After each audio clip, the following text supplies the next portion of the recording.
Well, happy Tuesday to you. It is already the 23rd of January, 2024. My name is George. This show happens, for the moment, to be named after me. It is the George Show on 710 KNUS. I'll be with you with Billy for 4 hours until the 10 o'clock hour. We'll be replaced by a guy named Charlie Kirk. And then it gets all national until we rejoin you again at 6 a.m. tomorrow. Billy, of course, popping smoke after this particular broadcast and fleeing to the confines of, I don't know if his bed or whatever. I don't know if he sleeps in whatever bar is open. I don't know. Whatever bar's open. We'll I imagine you'll be running into Sherry Pife there. That Yes. will be helpful. Maybe you guys could do a joint interview. It's like a show reunion. It's really weird. Yeah, they've got a whole table and everything.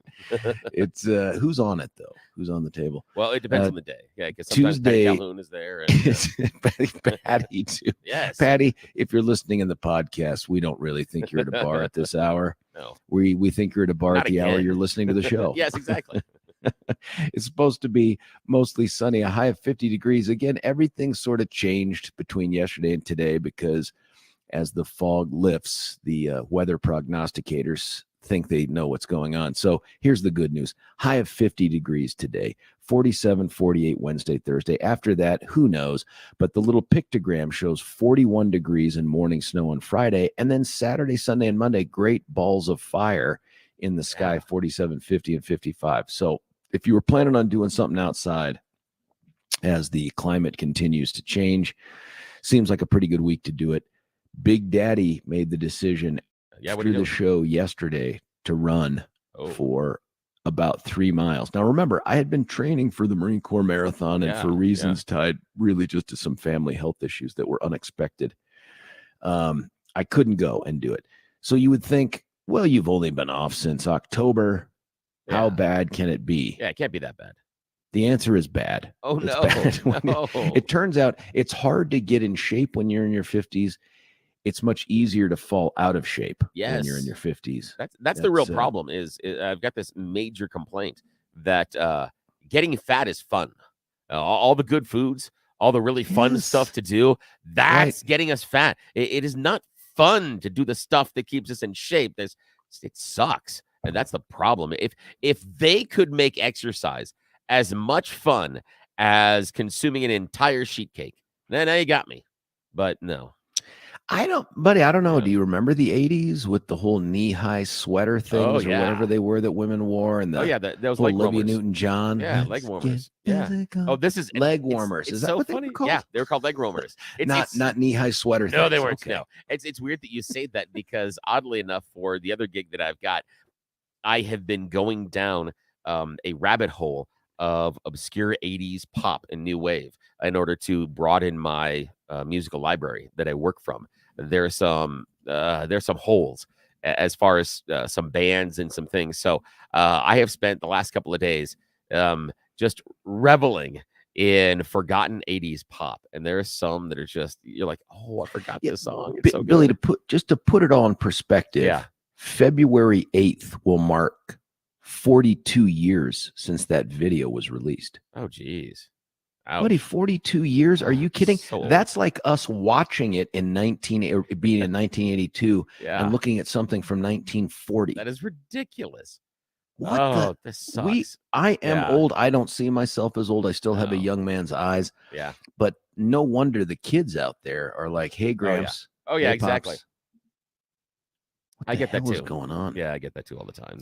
Listen, I've had some help here. A friend clearly knows I'm into the history thing, and I try to dump on that a little bit every day. So he just went ahead and sent me a whole bunch of things. I'm going to presume they're from today, Aaron. If they're not, then don't ever do it again. But to this day in 1789, Georgetown College, now Georgetown University, was established in D.C. That makes it old, and also because they only put Amanda on the wait list. Irrelevant. Yes, exactly. So we'll move on. 24th Amendment to the United States Constitution was ratified. Any guess as to which that one was? Oh, no, I have no idea on that one. Not even close. Not even guess. 1964, it prohibits the federal and state governments from imposing poll taxes. Oh, wow. Before, so no Polish people can be taxed here in the United States. I wish I was Polish just for that. Too. No, it's no poll taxes before you can participate in the federal election. Now, what the hell was going on in 1964 that would be an issue? Jay, I don't know. I have no idea. Hello, Deep South. Yeah, exactly. Oh, you can vote, sir. Absolutely. If you can just come up with this amount of money. Yeah, this amount of money first. That's okay. Yeah. Like, wait a minute. Yeah. Oh, geez. 2005, Johnny Carson. You don't really need to say more than that. Yeah. Passed away at age 79. That was...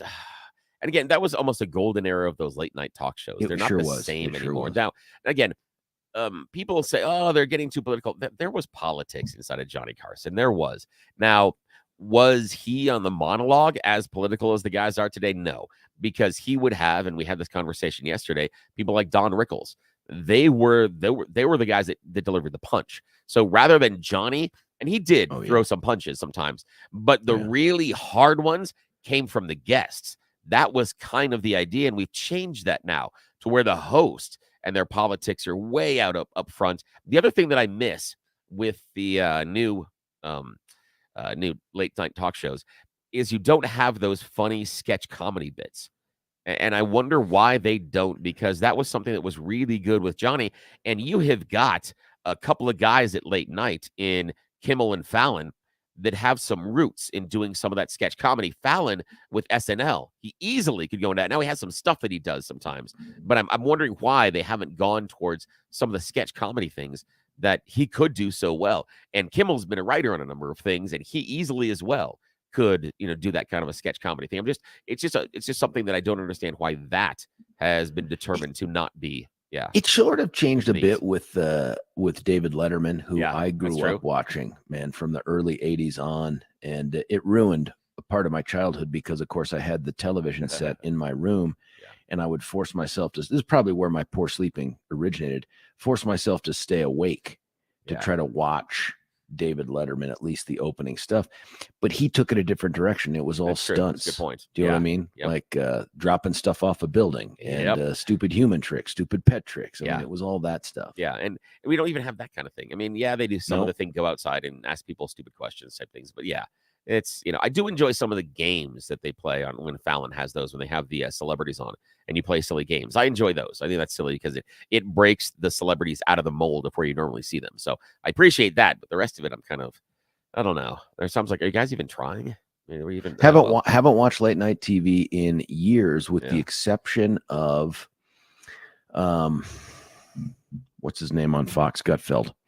And I say that only because our friend Arash is the senior executive producer out there. And when Graham and Jeff and I were out in New York, God, it could have been a year ago, maybe a little bit more than that.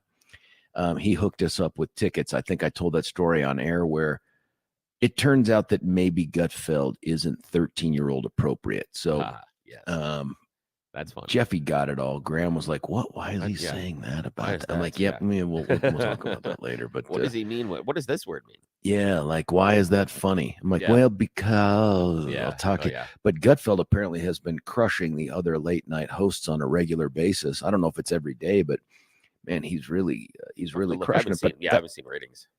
I only watched that one time. Yeah. Oh, geez. Now, speaking of tickets, we talked off Sarah about this, but you did. Yeah, I'm going to Billy Joel.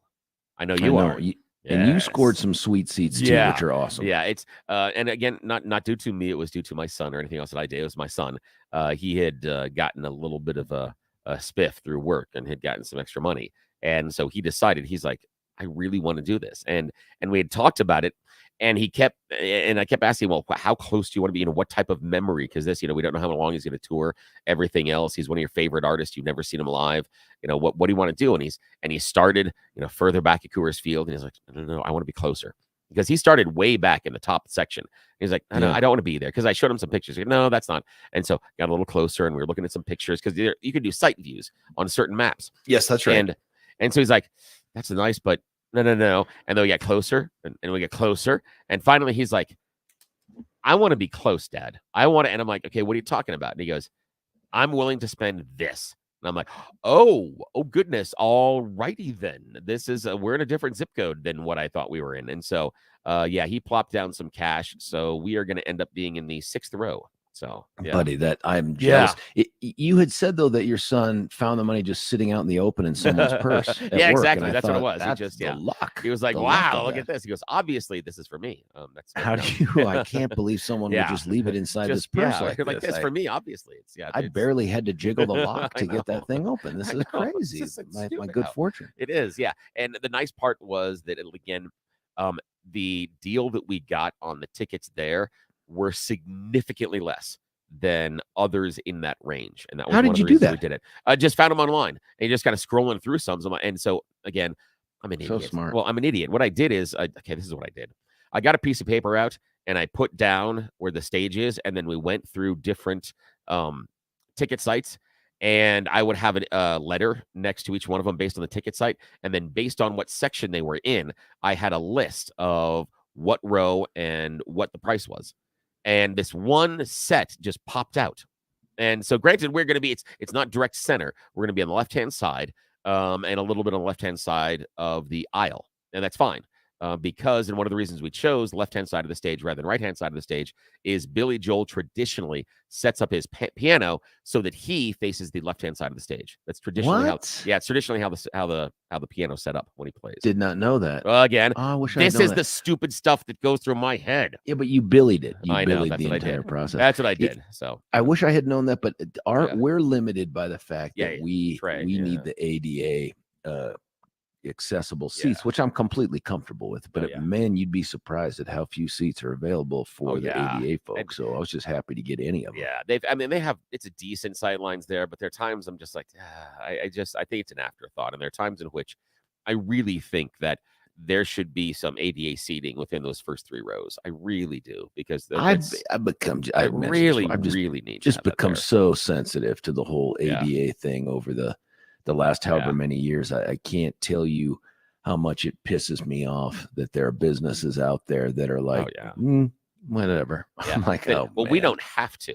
It's like, it's not a matter of have to. There's a little, and the thing for me is, and I hate to unveil the religious type of things, but there's part of me inside of my Christian heart that's kind of like, but shouldn't you try to help these people that have these, and understand some of the money that would be involved in it, but some things are very, very small as far, and again, carving up 1 or 2 seats inside of those first few rows at concerts for ADA, that's not necessarily a huge economic change. And here's the other thing with the ADA thing. It's just the largest portion of our population is aging quite rapidly, and that greatest generation here, as it gives way to the baby boomers, those folks are all going to lose mobility over time, and it just seems like a smart business move for them to go. But I mean, I can tell you, just Trey has a eye on these things. I told Trey, I said, man, if I had the wherewithal and the funds, I'd come up with some sort of an app where you could just kind of like a Yelp or something, but for businesses where if you need accessibility, man, you can click on something and get the lowdown on a place. And that businesses can make whatever choices they want, but they just choose not to frequent that thing. Like I'm telling you, I'll never ever set foot inside that Sim Steakhouse ever again. I won't either. After that story, I'm not going there. There's no way. They could offer me free food. I found the receipt the other day from Dad's 80th. We're talking thousands of dollars we spent on that place so that my son could sit upstairs away from everyone. It was me and the fam up there. And I just thought, and I get it. It's not her fault. It's not her business. But the greeter who's just like, well, we're grandfathered in, and I'm like, I don't give a crap. I mean, what? Oh, okay. In that case, we're not stuck up here while you're down there. Good point. Great point. We should feel happy. Yeah. The thing for me is that and especially at that level of a restaurant and the service, I was taught, I worked at a country club, and the guy, the owner, the general manager, came over and said, the number one answer that you are going to have here while you work with us is yes. And if you don't know the answer, you say, let me go find out for you.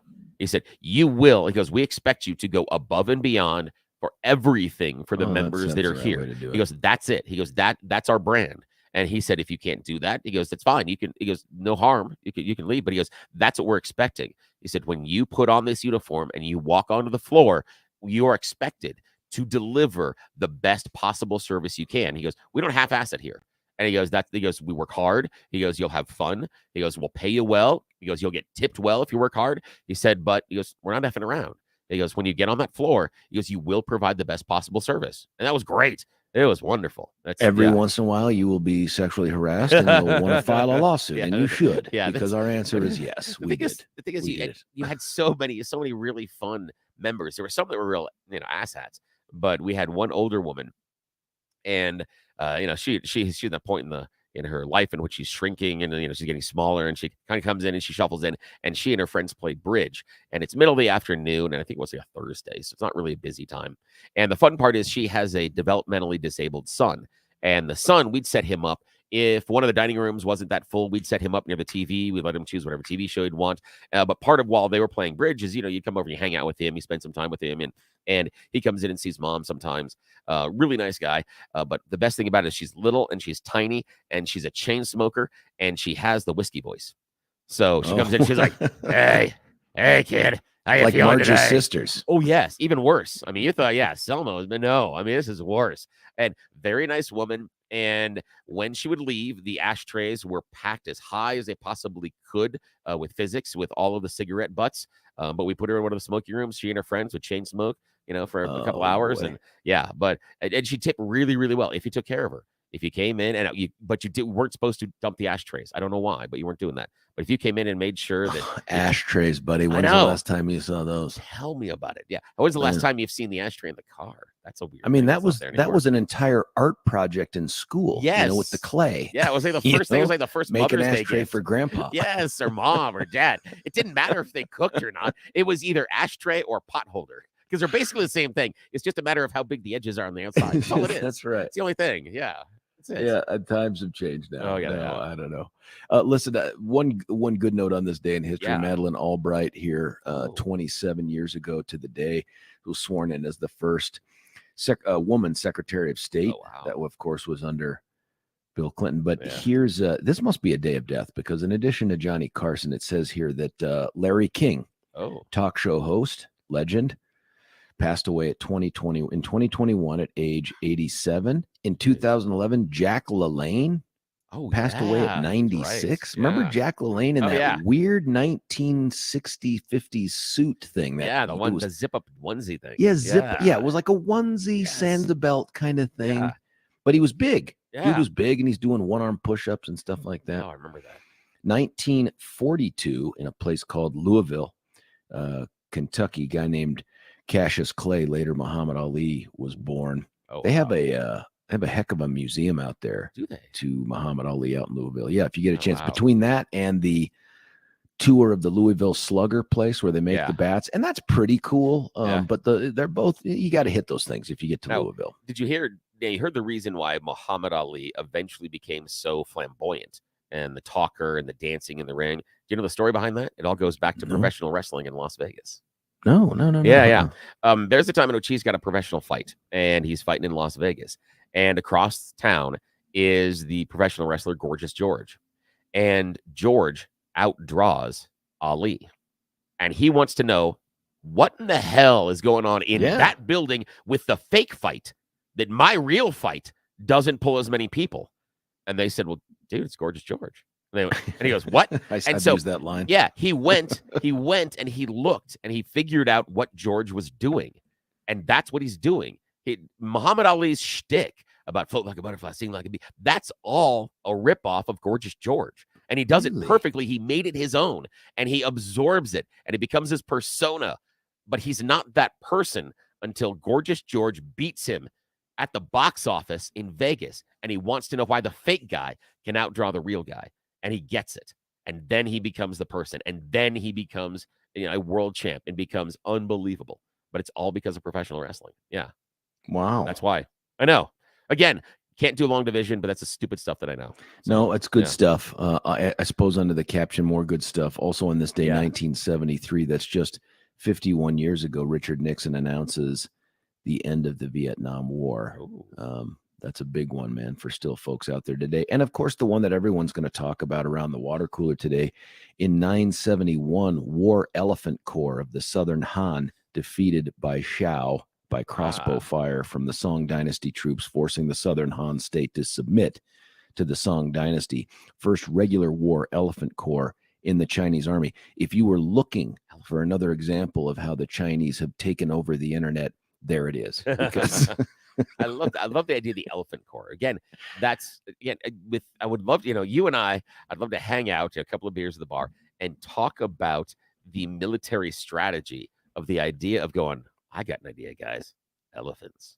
And what does that do? What does that do for your offensive capabilities? How do you do the strategy? What do you plan that way? How do you roll out an attack when the idea that you have this Elephant Corps? And then secondly, how do you defend? What do you do? I just got to believe that at some point the pace becomes a little problematic. Like, I know elephants can run and stampede and stuff, but not all day, right? Like, they're not horses. Yeah. So at some point, are you just like nodding off up in the saddle up there? Like you're behind a couple of ears snuggled in. Yeah. Like, what do you do? Yeah. Wake me when there's an arrow. The other part is, I would think that, with the Elephant Corps per se, you have two options. It would be one, dig a pit. The idea of that moat or large thing, because that getting down and up again, that's going to be harder for them. So you can actually create some sort of barrier there, or big, tall, pointy, spiky things pointing towards them. If you get large like poles, like lodgepole pines, and you put them down, and they're sharp pointing that direction, might be the two ways to slow them down. But other than that, the regular rank and file men, it doesn't matter how slow those elephants are coming, they're coming. I mean, in many ways, it's almost the first iteration of tanks per se, because that's the idea. That's kind of what they're trying to do with them. Yeah. With the exception of not having a long range. They're just having, it's just that heavier machinery moving in type of a thing. Yeah, I don't think the tanks have great range either. Not very fuel efficient. This one's for you, Music Man. 1986, the inaugural class of the Rock and Roll Hall of Fame. Oh crap! I don't know. Name at least two of the inductees. I don't think I can. Not this morning. I'm going to go through it then. And let me know if you've ever heard of these people. Look at this. It's a inaugural class. I'd have to. Let me know if you've ever heard of them. Oh man. Chuck Berry. Oh yeah. James Brown. Yep. Ray Charles. Sam Cooke. Fats Domino.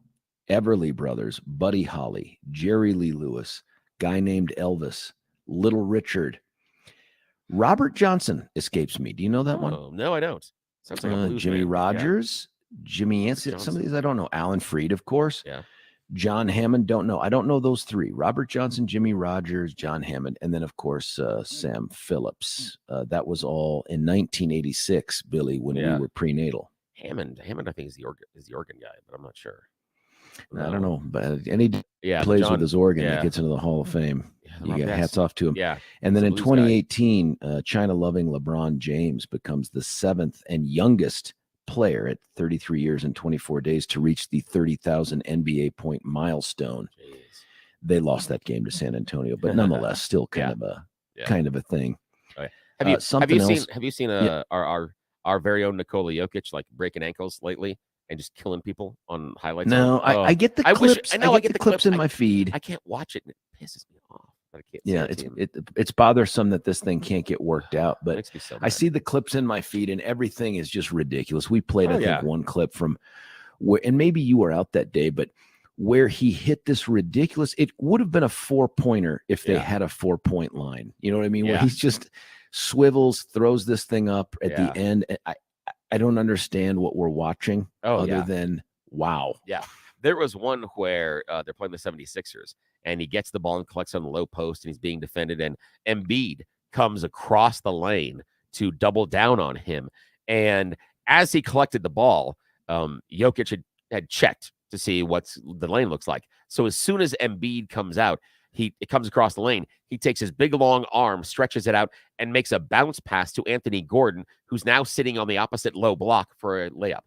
I mean, it's just like, you're just like, Embiid is coming. By the way, I think exactly we lost that game. I think we may have lost that game. But still, Embiid is doing what he's supposed to. And Jokic still is like, nope, doesn't matter. Did you see what Embiid did? I think it was yesterday. Yeah, no, what?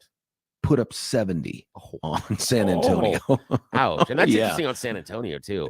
Oh. Well, because you have Wembayama. Yes. And I think, Wembayama. And I think that's part of the reason people want to put a lot of points on him, because they want to go, okay, Rook, welcome to the club here. Let's see how this goes. There was another one with Jokic that I saw a highlight. And what it was is the person was highlighting saying that this is why Jokic is different than everybody else that's playing in the NBA right now. And you know what it was? It was defensive highlights. Hygiene. And no, defensive highlights. And what they showed is they said, and the person making the comment was, show me another big man who has footwork like this. And the idea being, he's not just protecting down low. They had shots of him up at the top of the key, out at the 3-point line, switching off to where he's out on the elbow, and the pass goes up to the top of the key. The guy's at the 3-point line, and Jokic busts his rear end to get over there. By the time the pass arrives, he's there too, shuffling his feet, and prevents the guy from driving. And the guy has to pass again. What big man in this league has the ability and the desire to work that hard on the perimeter? And that's what this guy was doing. He's like, watch this over and over again. He's like, he is working like he is a small forward out there on the perimeter. And he said nobody else that is that size in the league works like that. The thing is he's just, we mentioned this before. Yeah. He's got that Larry Bird lack of grace seeming thing going on. I don't know what it is, but it's all so perfect. I don't know how to describe it. Someone, by the way, texted in Aaron Gordon. Thank you so much. Anthony Gordon. Thank you. I appreciate it. But hey, man, I do that. I did the same thing yesterday. I gotta explain that why the Gordon thing. I say Anthony Gordon every time I'm talking about Aaron Gordon because Anthony Gordon is the starting left winger for my Newcastle Magpies. That's the name that's in my head. And routinely, I will always call him Anthony Gordon. And I apologize, Aaron. You're an amazing player and you're fantastic for the team. And yeah, I'm an idiot because I forget that all the time because there's so many other words going on in my head. Roughhousing with the dog. I know that's the problem, but that's the reason why Anthony Gordon. Another texter, one of my 6 sons was born today. North Metro Fire, Liam from 2000. Happy birthday, Liam. Oh, I'm so excited for you. And texter, did you guys figure out why you keep having kids? Because 6 is a lot. There's an effort there. Or maybe it's just recklessness. Now they know how that happens. I mean, they've done some research and they know how the kids happen. And I'm just saying that if you're curious, there's some videos I could send you and some ideas. And yeah, it's oddly enough, it's my daughter's 18th birthday tomorrow. So Liam, you have picked a wonderful time of the year to be born. So yeah, I'm gonna have another adult in the house as of tomorrow. What? Yeah, pray for me. How many do you have left that are not adults? That'll be, well, including myself, that'll be 2 in the house. How many? It'll be my youngest and me. Oh, and you'll be battling. You're frozen in time, though. He can actually continue to age. Exactly. Yeah, and it's and again, dude, the texters. Yeah, Poll Tax is one of my favorite porn flicks. That's fantastic. That is great. That is awful. There's so many things we can do with that would get us thrown off the air right now. There's a lot of other things going on. I wanted to get your thoughts on this though, because normally we just do the banter and then jump into the good stuff. But we have guests every hour. Good guests. I mean, great stuff coming up. Yeah. But not our regular Supreme Court came. Yeah, Supreme Court came down 5-4 yesterday with 2 purported conservatives. And maybe they are. I don't know. Siding with the libs in allowing Border Patrol, the United States Border Patrol, to cut razor wire that the state of Texas had installed along that U.S.-Mexico border. There's still a lawsuit that's going. I don't think this ends that whole thing, but it just says, until we decide otherwise, really the Border Patrol can continue to free that wire. And then, of course, you have the state of Texas saying, I'm not sure we want to do that. I don't know how else to describe it. That's but it seems like Texas is unhappy with that outcome. Yeah, they are. And the only real problem is, unfortunately, regardless of whether or not you agree or disagree, the core of it is who gets to make the rules about the national borders. And in this, it's the national government, it's the feds that get to make that ruling about the southern border as far as how it's going to be enforced and what they're going to do. I understand the idea that Texas has some control over their border, but they are not their own sovereign per se. There's different rules and regulations. So again, I don't understand why we continue to have this fight, but I personally believe that neither political party really want to solve the issue. They prefer. Oh my God, I hope so, man. No, not at all. Hope they do. Not at all, because they both like to use it as a cudgel to beat each other about the head and shoulders. And here's an example that I will give you. With illegal immigration, there is, with the right messaging, there is a path for either the Democrats or the Republicans to use the illegal immigration and to capture all of those disaffected voters and those unaffiliateds that you need on the lower income spectrum if you make the right messaging claim. What's the message? Neither side do. The core problem that, and understand the idea of, be afraid of the people coming across the border, be afraid of the invasion, be afraid of this. And I feel that Trump's focus on, my God, they're sending their criminals and the mentally ill. And I believe that's the wrong message, because people that encounter, the vast majority of the people that encounter refugees or illegals here don't have that experience of them being hardened criminals. Are there criminals here? Are there ones doing crime? Yes. But the vast majority of the crime is being done by Americans, just based on statistics. But that's okay. On the other side, the lackadaisical effort to trying to figure out why these people are coming over and finding a great way to adjudicate whether or not they actually deserve asylum and what we're going to do, that's a failure on the Biden side of things.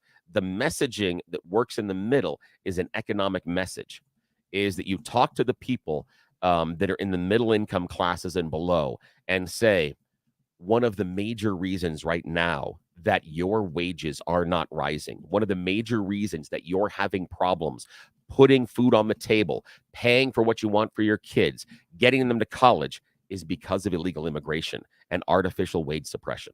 That if you did not have this competition, then your wages, your buying power, what you have access to, your chase of the American dream is better.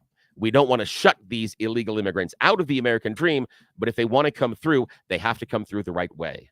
And if we want to adjudicate asylum claims, we need to do that. We need to focus on that. But the issue, if you want to win this thing, it's an economic message to the middle class and below that's one of the reasons, if not the major reason, that you are financially stuck where you are right now. That's why your wages are not rising at the same level they are in other areas, because you're competing with this workforce that artificially suppresses them. And we need to have this process to figure that out. You do that, you are going to see, and this is the thing, if the Republicans would use that message, I will be willing to put $5,000 on the table that they would see the largest segment of the minority vote across the board they will have ever seen in any national election.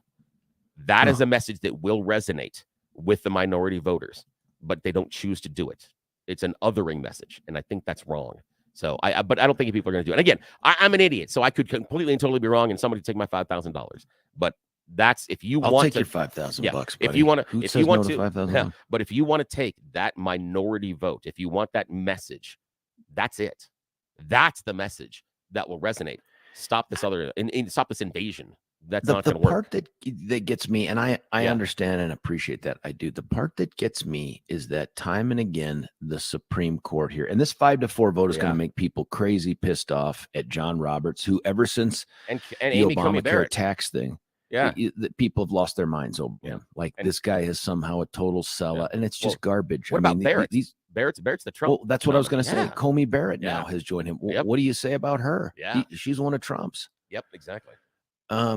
What gets me about it is the Supreme Court continues to defend the federal government's, I don't know what the right word is, sole jurisdiction over the border, no matter what. And it's as if to say that the executive branch can decide how, whether, when, or if to enforce the law or defend it. That's just not up to the courts to allow, or states to intervene and do all this other stuff.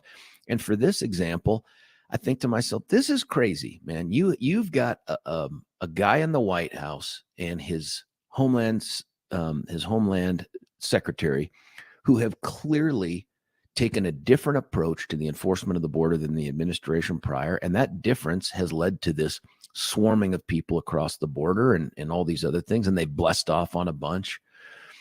The part I don't get is, what then are we supposed to do other than just change out the president? And that's why I think this is going to end up becoming the number one issue in the campaign. But for those people who continue to crush the Supreme Court over this, think about the alternative. If they were to say states are capable of enforcing their own international border, I want you to think of a worst case scenario, not the razor wire and that, but what's the worst thing a state could do? And then interfere with the federal government's ability to do something. Could the federal government, for instance, have a treaty, even one you hate, like NAFTA, and the state can step in and say, no, we don't agree. We're going to actually treat those commercial vehicles differently. You'd say, well, that's crazy. But we're in a post-law world here. I mean, this is the Texas, I'm going to read this to you. This is the Texas Attorney General, Ken Paxton. Yeah. The one that's under the one that's still under charges, right? I can't remember. I thought he got acquitted of stuff. No, he got acquitted in the House. He is still under criminal charges. So, It says the Supreme Court's temporary order allows Biden to continue his illegal effort to aid the foreign invasion of America. The destruction of Texas borders barriers will not help enforce the law or keep American citizens safe. The fight is not over, and I look forward to defending our state sovereignty. Everything in there is okay with me, except for the part about Biden continuing his illegal effort to aid the foreign invasion of America. Do I think that he is far more permissive on legal and illegal immigration than Trump is? 100% I do. But this idea that he's aiding a foreign invasion, it's that kind of toxic language that gins up the base, but does nothing for a potential resolution of this, whether it's to go down the road that Billy described or anything else. It's just this whole thing is going to come to a head here in the ballots in November. And if Trump wins, I think it'll be a combination of things, including probably the perception that Biden just can't cut it anymore. But it's going to come down to this border thing. This thing is crazy. You've got the governor now coming out on social media and demanding that DC take action. And the question that I posed, which of course will go unanswered to by the governor's comms people, is, do you support Denver calling itself a sanctuary city when it clearly can't afford to be a sanctuary city? That's good. And is Colorado a sanctuary state? That is a really strong message. The affordability of being a sanctuary city and or state. That is a really strong message. And I like you highlighting Paxton's message, because he showed exactly the weakness that I was outlining, coming in and describing it as an invasion, as if it is some sort of adversary that is coming across the border. The problem is, and we've seen those migrant caravans, the problem is you're going to have to show me another time in history where the invaders were pushing strollers. Please show me. Now, I understand the idea of, they're using the babies, they come and then they bring the babies back. Okay. But again, some of those are actual real babies, and some of those are actual families and mothers and daughters. I have a hard time looking at that march here and classifying that as an invasion. Are they coming here? Is it an impact on the country? Yes.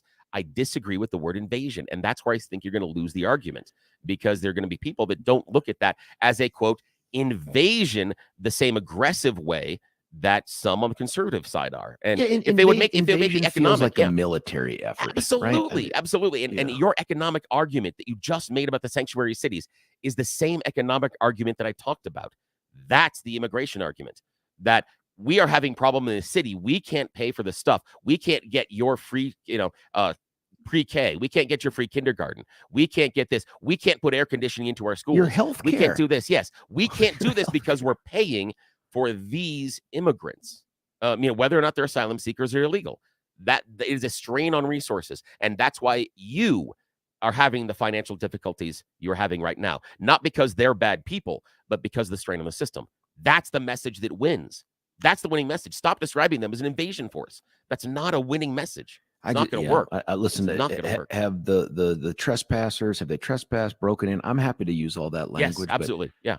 Just to make it this sort of military thing, and we've heightened everything. Everything now is treason, traitor, invasion. It's like, please, just take a chill pill, man. These are real problems that are confronting Americans, but elevating everything to a place where there is no alternative other than the use of physical force, because that's what those terms connote. When you hear these people say, hang Biden and all that, everything has to come down to a kinetic response like that. And it's making me crazy. One other quick thing, because I know we're running late here.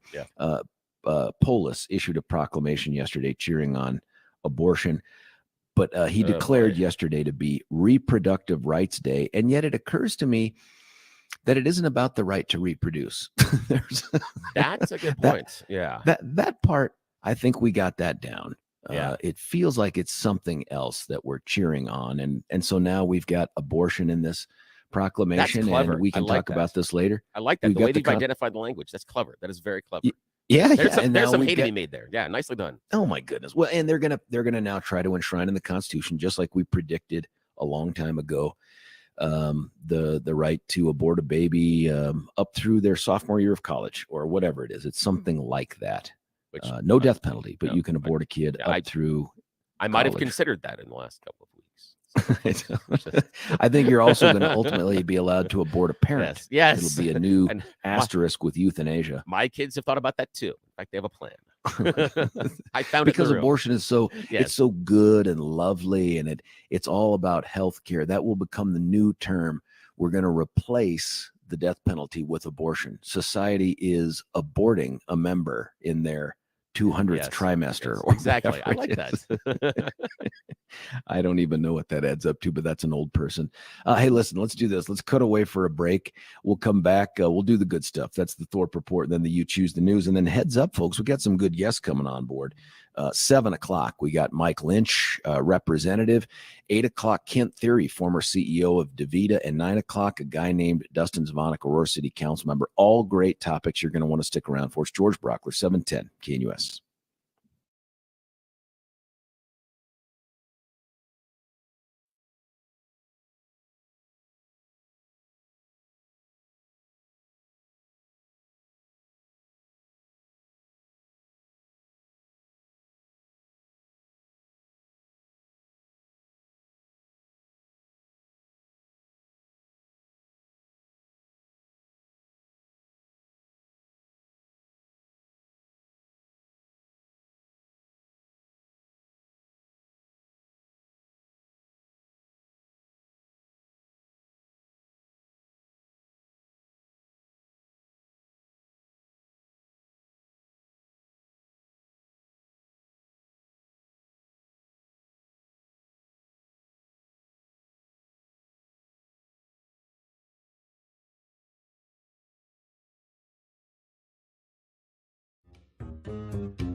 George Brauchler back with you here, 710 KNUS. Banner's got to come to an end because it's the good stuff. It's the Thorpe Report with Billy Thorpe. Yes, sir. It is the Thorpe Report, sponsored proudly by Lair Fireplace and Patio. Go and check them out. They have absolutely wonderful sales going on right now. Some really cool stuff. Now, they always tell you, you buy a convertible in the winter. Also, now is a really, really good time to buy a grill. If you're looking at replacing it, you can get thousands of dollars off and cash back. Is that too? Yeah, if you go. Yeah, layer fireplace and patio. Go check it out. They've also got some wonderful stuff inside your home as well. So, yeah, appreciate them helping us out here.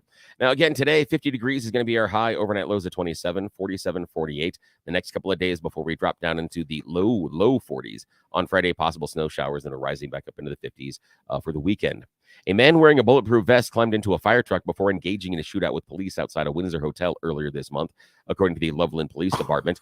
39-year-old Damian Jackson of Colorado Springs faces attempted murder charges and other charges in connection with his little adventure. Yes. A woman was sentenced on Friday after pleading guilty to 2 felony counts in connection with a 2022 carjacking attempt that left a 21-year-old woman dead. The 25-year-old is going to get 15 years in prison, pleaded guilty to 1 count of, attempted aggravated robbery and some other stuff. Multiple reports of sextortion schemes targeting Aurora students have been reported to school officers. First report of the sextortion scheme targeting students at 8 different Aurora area schools was reported on January 16th to a school resource officer. So they're now investigating. Again, don't send naked pictures to people. I mean, just that we shouldn't. How many times do you have to repeat that? And by the way, Billy, if they had cell phones when we were kids, I mean, I'd be when all of my inappropriate pictures had to be on Polaroids, you knew that they had a shelf life. Exactly. They were going to degrade over time. Yes, there's so many things. I have a friend that is like, he's like, I would never have achieved what I have in life if anybody had any pictures of what I did when I was a teenager. If things could be recorded that I said or did, every morning. Oh, exactly. Like here. Like here. Yes. Crap. There goes our clever plan. Colorado's top Republican narrowly survived a vote of no confidence yesterday. We'll have him on here in just a little bit. Mike Lynch is going to chat with us about that. Aurora City Council voted on Monday to approve the purchase of the Crown Plaza Hotel off of I-70 in Chambers. They're going to use it to address homelessness. The vote was 7-3. And the Ouray County Sheriff's Office on Monday identified the man who stole nearly all the copies of the Ouray County Plain Dealer the same day the paper published a story about alleged rapes that occurred at the police chief's home. They have identified Paul Choate as the man that took all the papers. So that's it. That's all I got. Serge, back to you. Buddy, that's great timing. Let's cut away. Hopefully you've got no time at all to put together the rest of the You Choose the News. Let's stick around for that. It's George Brauchler on The George Show, 710 KNUS.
George Brauchler back with you here, 710 KNUS. No time to lose. Got to get it to Billy for you choose the really important information. Nicely done, sir. Yes, it is that time of the morning where got to do this really fast. Yes, funny, stupid stories, stupid headlines.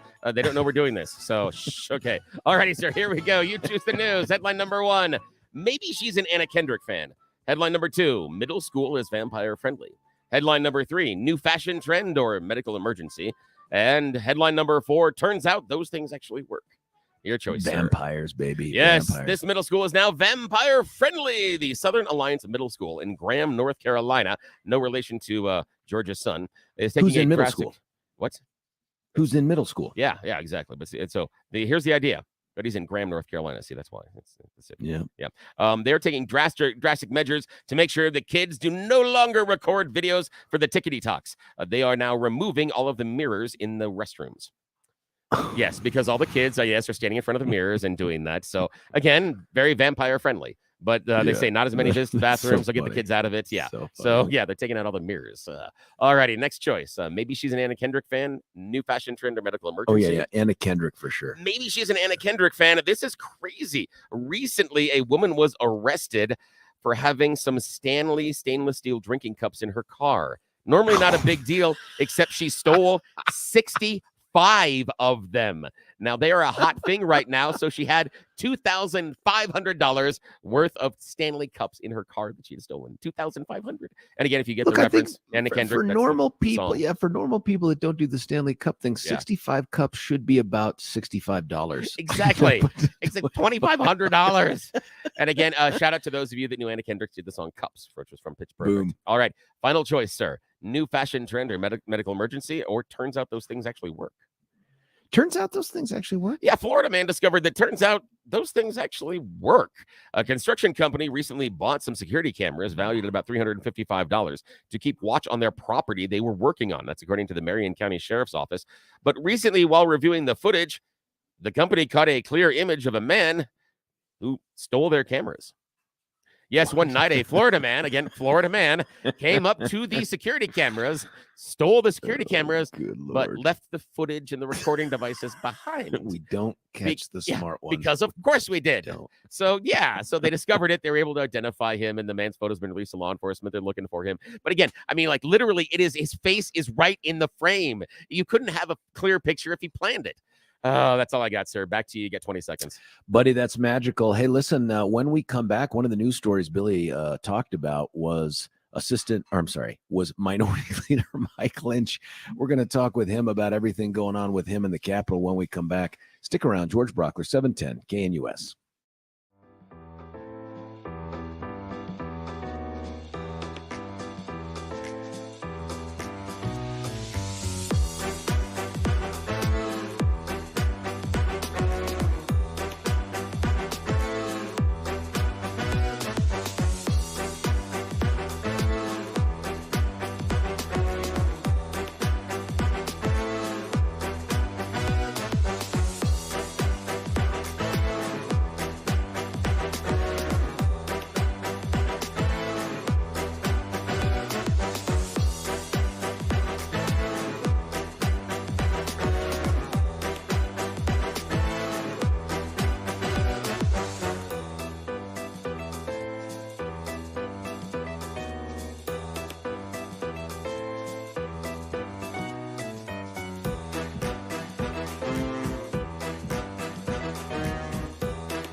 George Brauchler back with you here. Hour 2 of 4 on 710 KNUS. Chuck Kirk at 10 o'clock, DP at noon.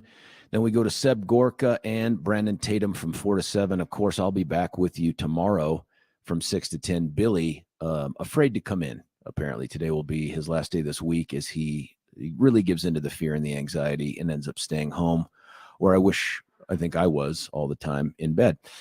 Listen, there was a historic-ish vote yesterday at the state capitol, not involving any legislation, but involving leadership. As you know, that there are 19 members of the Republican delegation, the Republican caucus for the House of Representatives. It's a super minority, but that super minority has been led in a super way by some great leaders. Minority Leader Mike Lynch has been one of them, but this vote was about his leadership. I really appreciate him coming on. Mike, thanks for joining us, man. Good morning, George. Good to be with you. Hey, listen, thanks for being here. If the sound gets too crazy, I'll just have Billy call you back, okay? Because the cell stuff, it's not your fault. It's every caller's like this. I just want to make sure that we get it all good. Okay, yeah. First off, talk to us about the vote yesterday. And I mean, without spin, the straight procedural terms, What took place and what does it mean? Yeah.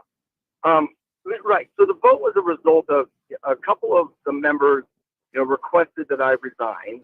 And, I take that seriously. I said, well, I'm not going to resign just because two people tell me to resign. So let's put it to a vote, a vote of what's called a vote of no confidence. Now, there are no rules at the Colorado State House in our caucus. So that is what it is. It is a measure of the confidence level. It actually does not require any action to occur, right? Traditionally, it means that, if you don't have the confidence, that you would step down. So, and the rules of the Capitol are, if it's a tie, then no affirmative action was taken. And so it was a tie, and so there was no action required from it either way. Well, can I ask then, if the vote of no confidence carries no weight, is it possible that you could have lost the vote yesterday and said, hey, I appreciate your input, but I'm going to keep soldiering on? Absolutely. I wouldn't have done that, but like I said, there are no rules in this. So, George, I'll always do the right thing for the caucus, and we're still in, discussions about what that is. And so, if I've got to have those guys united, and if we're not united against the liberal Democrats, then we're already a small number, and we've got to figure out a way to make sure that we've got every bit of power we have down there with unification. So this is an ongoing deal. It's always fun for the Republican family to get to air their laundry in public, but we'll get this figured out. Well, let's talk about that part too. Was the debate over the no confidence vote and the vote itself taken in public, or is this like a closed door, private kind of thing? No, it was public. Yes, sir. Yep. Is it a recorded vote? Do we get to know who voted for and against? No, it was not. It was a secret ballot vote. What's the reasoning behind that? Just so folks can, not worry about retribution for the way they voted. Whoa, that's an interesting one, Mike. As an outsider who's never been part of the legislature in any way, that's a tough one to say, hey, we did the vote in public, but we just don't let people know how we voted. That's a tough one. For folks that don't understand the backstory of this, why did this no confidence vote come up yesterday? Yeah. Well, I mean, unless you've been under a rock, you would have heard that, I had a DUI in 2022. I kept that matter private and did not let the caucus know about it. A mistake on my part. Probably should have done that. And so folks were wanting, because of that action, requested that I step down. Let's talk about that too. And man, once again, it takes guts to finally own up to something and to come forward. And I appreciate you're sort of running the media gauntlet here, taking blows from all sides. I just want to ask candid questions about the position in which you find yourself and the words that you used to describe it. One of them was, I probably should have. In retrospect, do you think that there was reason to not reveal this? Do you wish you had revealed this? George, we're under the microscope enough. I have done my time just like any other citizen. All the punishment that goes along with committing a DUI, as I was going through that, I was not excited about having introspection on that from the outside. So I don't know that. And there was different points of this process that, you're innocent until proven guilty. I wasn't proven guilty until after the election and after the minority leader election. So, we're talking with Representative. Sorry, I'm sorry, sir. We're talking with Representative Mike Lynch, minority leader for the House out here in Colorado under the Gold Dome. Let's talk about that piece too, because one of the things I like about you, and there's a bunch, but one of the things I like about you is you're a military dude, right? Yeah. So tell me, well, that's just it, man. In a unit, if you had one of your soldiers go out there off post and get hooked up for, it doesn't matter what it is, but let's say it's DUI, that happens in the military too. Wouldn't your expectation be that they come forward and tell you? Sure. I mean, the military is a way different situation. And also, George, if this would have happened last week, absolutely, I would have stepped down. This happened outside of session, and before I was even elected. So, this has been drug up from, Hold on, this happened before you were elected to the House? Yes. What month was this? This was 2022, right? Yes, in September. In September. And so you got elected to the House in November. That was the first time you were in the legislature? No. That's my second term. Oh, so you were already a member of the legislature. You were running for re-election at the time. Correct. First off, I try to put myself in the position of what do you do when something like this happens? And I presume it is a weight loss moment for a whole lot of reasons. One, I can't imagine being able to eat for a little bit after this as you think to yourself, what have I done? But there's also that instant moment of when you see close encounters behind you in the rearview mirror, as state patrol's pulling you over, you got to be thinking, holy crap, what now? Like I'm done. I get all that stuff. And I get those initial thoughts being ones of self-preservation. I totally appreciate that. And I think that that's predictable. So when people make a lot out of the statement in the back of the car, hey man, I'd really love to try to keep this out of the press, or words to that effect. I get that. I understand that. And by the way, at the time you're saying it, you're carrying around about a 0.15 BAC. So this isn't Mike Lynch clear of mind. This is Mike Lynch with alcohol on board. I get it. I get all that. But in the sobering days that follow, talk me through why you didn't think this was a matter for the public and why you didn't want them to consider it. At the same preservation of my family, honestly, I didn't want to bring that embarrassment to my church, to my family, and to my reputation. That's a tough one, man. It's hard. It's a tough one. As I think about this, and while I agree with you, the military is different in part, though, because you have to rely upon each other. Your expectation is that things that could interfere with that reliance, with that trust, have to be brought forward so that the unit can continue to move forward together. And if somebody's operating with something hanging over their head or outside that might keep them out of the game because there might be future incarceration, it's similar in that way. I get the embarrassment piece. I would hate that for my family. You're right. I get that piece. The church part, those folks got to want to forgive you, man. I mean, the church is there to recognize you're a sinner and you make mistakes. And while this wasn't a sin, that they're there to forgive you. That part I don't understand as much. I think what people are going to take away from this, and you're feeling this right now with the reporting, is that there were politics at play here. Like if you were Mike Lynch, rancher, not a big deal. Nobody really cares. But when you're Mike Lynch running for a second term in the House of Representatives and you're passing laws and voting on things that impact criminal justice and the funding of the state patrol and all that, all of a sudden this feels like it's a matter of public concern. Is that crazy to think in those terms? Not at all, George. What do you think? Hey, 1 second, a point of personal privilege here. Hey, I love you, Graham. Do well at school, buddy. Do great things. I'll see you this afternoon. Sorry, buddy. This is the joys of doing the show from home, as I at least get to see the kids off as they head off to school. Tell me now, do you think that this thing is in the rearview mirror, or what's ahead of you? And I asked that question knowing that Stephanie Luck, a conservative, an ally of, the more right-wing portion of the delegation, was not present. I think she had just given birth over the weekend or something. Do you expect this issue to be brought up at a later date? And if so, do you expect to survive the vote? I don't think it'll be brought up. We're having some discussion today, and we'll figure out a path forward. It'll keep the caucus moving forward. What are your takeaways from this whole thing? I'm sorry, George, one more time.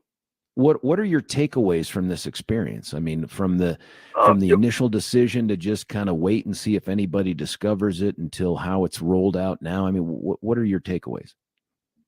Yeah. George, I got to tell you, this is, I own this. It has been impactful on my life. I don't drink anymore. Don't have any desire to. I realized that it made me a much better legislator, made me a really good minority leader by removing that element, which is a big thing at the Capitol. I mean, every event you go to has alcohol at it. It has been positive for me personally, absolutely life-changing in some regard. So I'm thankful in that regard that there was an opportunity for growth here. The outpouring of support that people have given me through this is encouraging. And I, obviously the voters in CD4 are going to have a level of forgiveness of an infraction that happened, a couple years ago, or nearly a couple years ago. So anyway, that's my path forward. I'm glad you brought that up. Learned from things. Well, of course. And I'm glad you brought that last part up, because you are running along with 300 other people to become the representative for CD4. Is it fair for this to be an issue in the primary? Is it fair for your fellow contestants and voters to question your judgment? And I don't just mean the DUI, and I want to be very sensitive about this. Listen, my brother got a DUI 100 years ago, so I know that anybody can make this mistake, and I'm not absolving them of it. I'm just saying this isn't the kind of thing where, Mike, they found you with a dead body in your trunk, right? Like, that's a different kind of crime. But is it fair for voters and your fellow contestants to question you and your qualifications to serve in Congress, given not just the DUI, but your judgment in withholding that fact from the public until it was brought forward by someone else? Is that fair?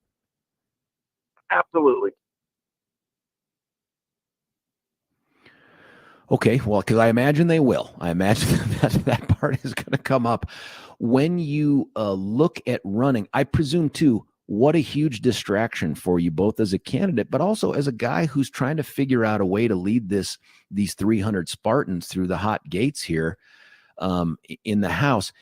Is that distraction, do you risk losing the narrative, losing the plot here with that distraction, and how will you deal with it? Yeah, once again, absolutely. Yeah, and we'll figure out a way through it. That's what my military West Point training taught me how to do. Situations turn into a victory. your focus in running for Congress, what is it that you want to make your day one priority, presuming you're able to pull this thing off?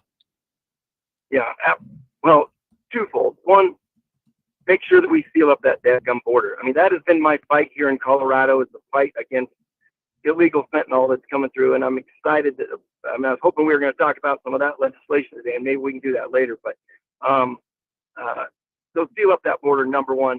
I'm also, from being a military guy, very concerned about what we're doing with our military and the wokeness and the readiness that we're seeing right now in our military.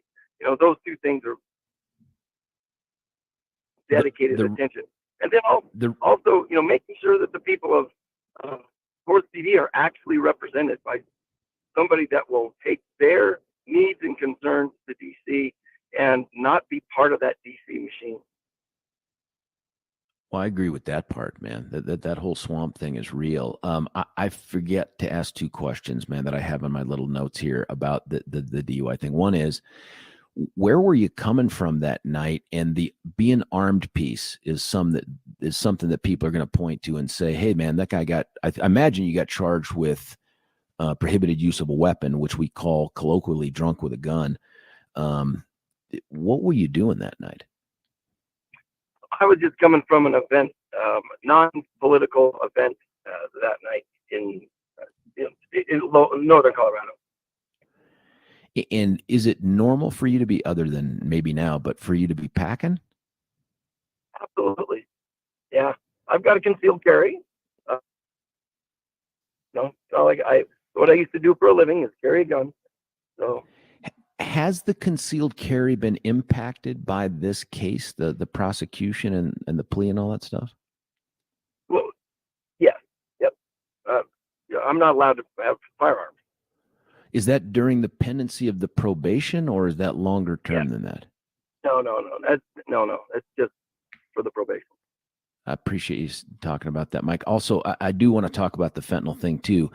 There's legislation that you and I mentioned on the radio before, and I've heard you talk about it since, that I don't think people really appreciate, and that is that the Democrats in charge of the legislature have watered down the penalties for possessing and frankly distributing what is, for us right now, the most lethal substance that I think I've ever seen in criminal justice in 30 years of doing this, that I've ever seen out there on the streets. Talk about what you're trying to do to fix it, and do we have any chance of fixing it? Absolutely. George, I've actually got the governor on board. At least he won't veto a bill. I've got numerous Dems on board as well to felonize the possession of fentanyl. So right now it's legal, or it is a misdemeanor. It's a ticket. It's much less than a DUI to have 4 grams of fentanyl on your body at any one time. What that's done is it's created, drug dealers now don't carry, as much. We've got more drug dealers because they carry less and they just come back to the mule more often.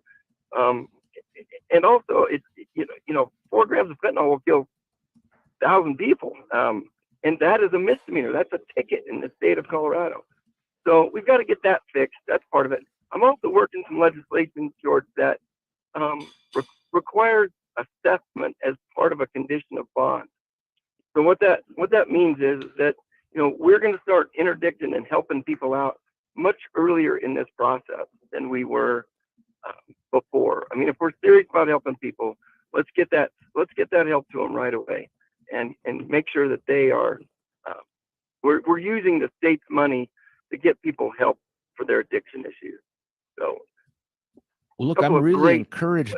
I'm encouraged by the idea that you have the governor at least in a position of neutrality and not going to veto this. And if you think you can get this felonization of fentanyl possession over the goal line, I think that's huge.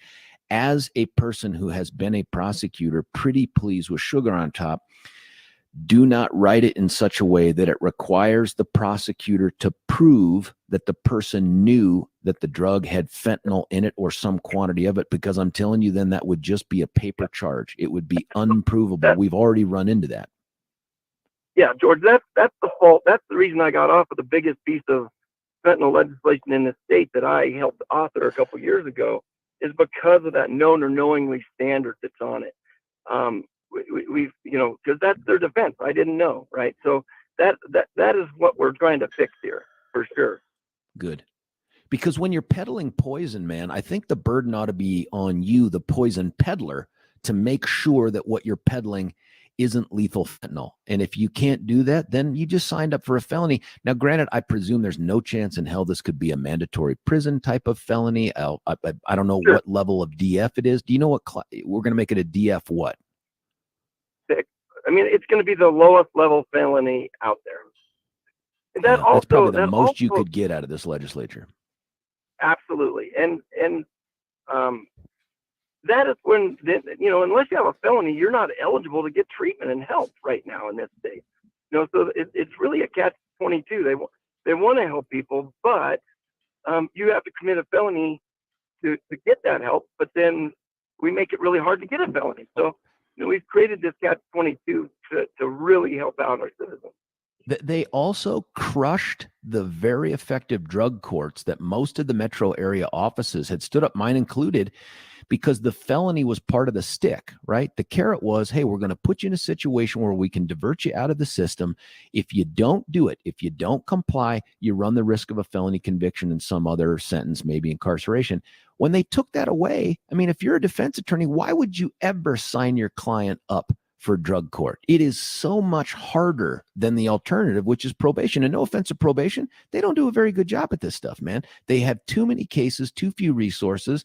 So these drug courts got really scuttled by that law as well. So I'm hopeful if you get this thing passed, we're in a position to try to get more of these folks. The drug dealers, screw them. They can go to prison. But your low-level drug users and addicts, nobody's looking to incarcerate them or looking to rehabilitate them. And this, I know it sounds counterintuitive if you're a lefty, but giving prosecutors a bigger hammer on the front end ensures compliance with the rehabilitation stuff. And I know you get that, Mike. So thanks for doing that. Pardon me, guys. I want to interject here just for a second. Now, Mike, as you're going forward and you're talking about the legislation, you're talking about fentanyl and why, when George is talking about that you should not have to prove that the drug dealer intentionally did or knew about it, I would suggest go back and look at the recent federal testimony from, and again, it sounds weird, from the country/rock singer Jelly Roll. Go take a look at it. I know it sounds really weird, but hear me out for a second. Here's why. Yeah.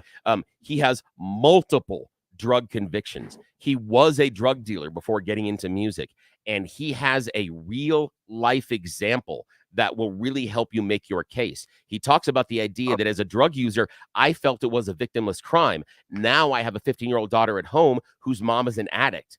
That's the victims that we create. He talks about the idea that as a drug dealer, he was taking the street drugs and he was cutting them with whatever else he could, fentanyl or anything else, because it would improve profits, because you're shaving off the amount of the hard drugs that you're paying the good money for.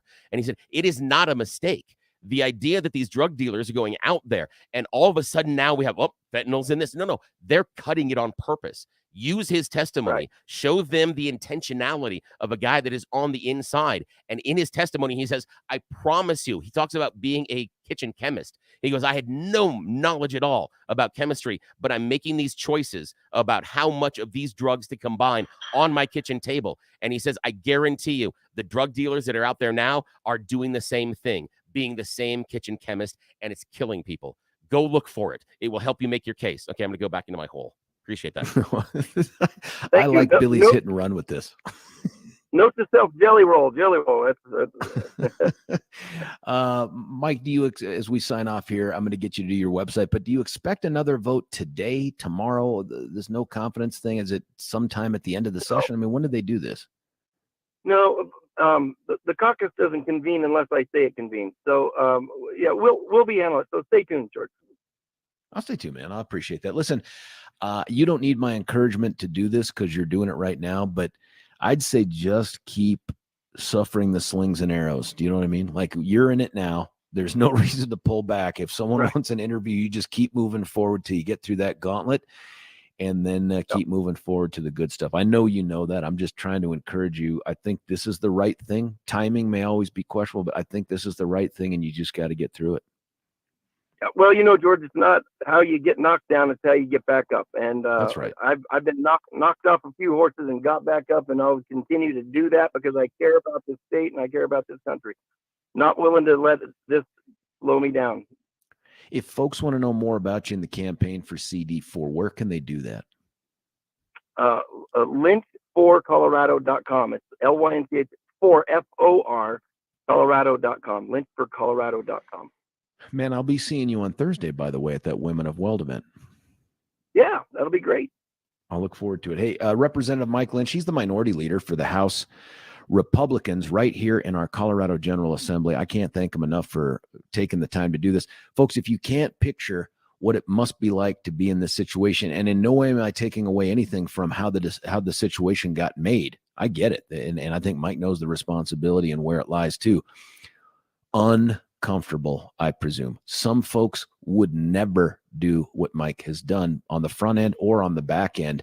I think the question here is, hey, you broke the vase. Now what do you do to try to fix it? And that's where he's at. So I'm interested in getting your feedback on all this. Is this a big deal? It's probably a question worth asking all the candidates. Like maybe all the candidates should be asked, have you ever been arrested? And does it matter anymore in modern politics?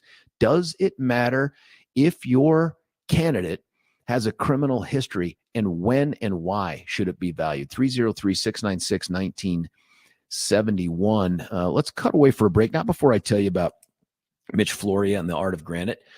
Mitch, of course, is the superstar American who didn't start off as an American. He started off as a Romanian under communist-controlled Ceausescu, when he was in charge of Romania.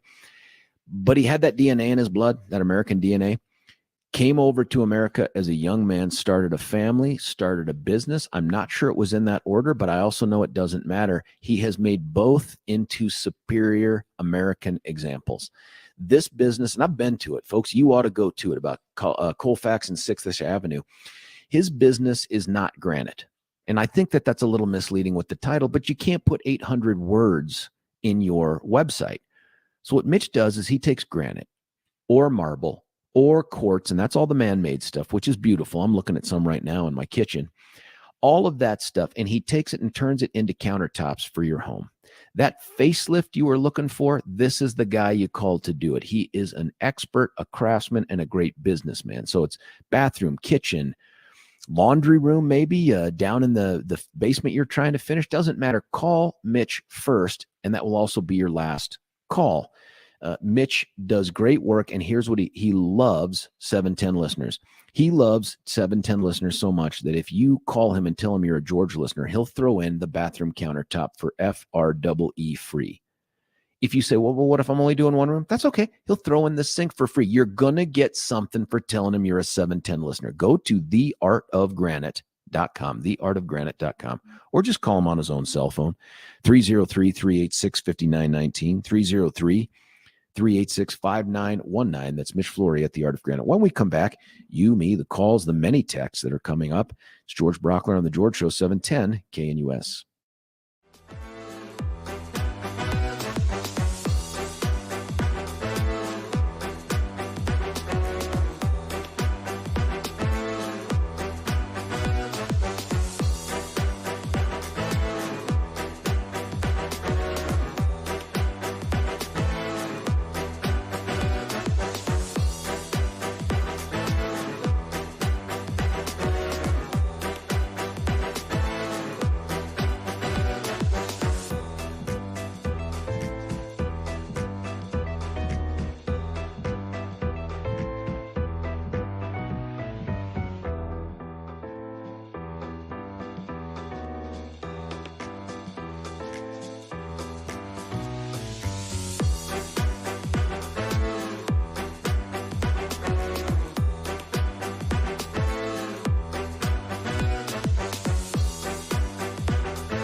George Brauchler back with you here, 710 KNUS. My thanks to Representative Mike Lynch for coming on and handling the questions there about the bad stuff that took place, but also talking about the fentanyl issue, which I think is key.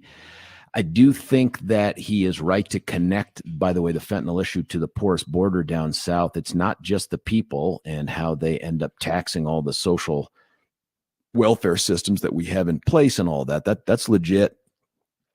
But if they're slipping through the border, they're not coming without the goods, right? And I'm not saying every one of them is a mule, but if people are coming through, easy to get drugs through. And that's what's killing all these people on the street. If Mike can pull off this felonization of fentanyl possession, which used to be the law, by the way, before the Dems got to it, I think that's a huge victory. And I hope he's able to do that.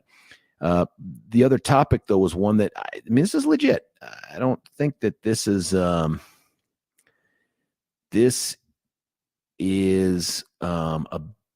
bigger deal, but not for Mike alone. Do you know what I'm saying? Like right now we have a presidential candidate, former president, DJT, who is under indictment in 4 different cases. And we've talked at length about the legitimacy or illegitimacy or the political nature of those things. That's not where I'm going to go.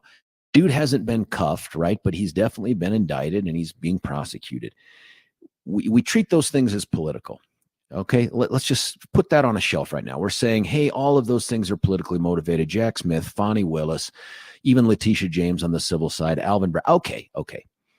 But not when it comes to regular, basic meat and potatoes criminal law stuff. And so the question is, and we know that even Congresswoman Boebert has had a couple contacts with the law. The latest one wasn't even her fault. It was her ex-husband. But that's out there. And it makes me wonder, is there room in politics for people who have run afoul of the law? And does it matter, and this sounds dumb, does it matter what the charge is? Like, what can you get past? What can't you get past? Now, I'm going to go ahead and say, if it involves you shooting, stabbing, raping, robbing, all those are no-brainers. I get it.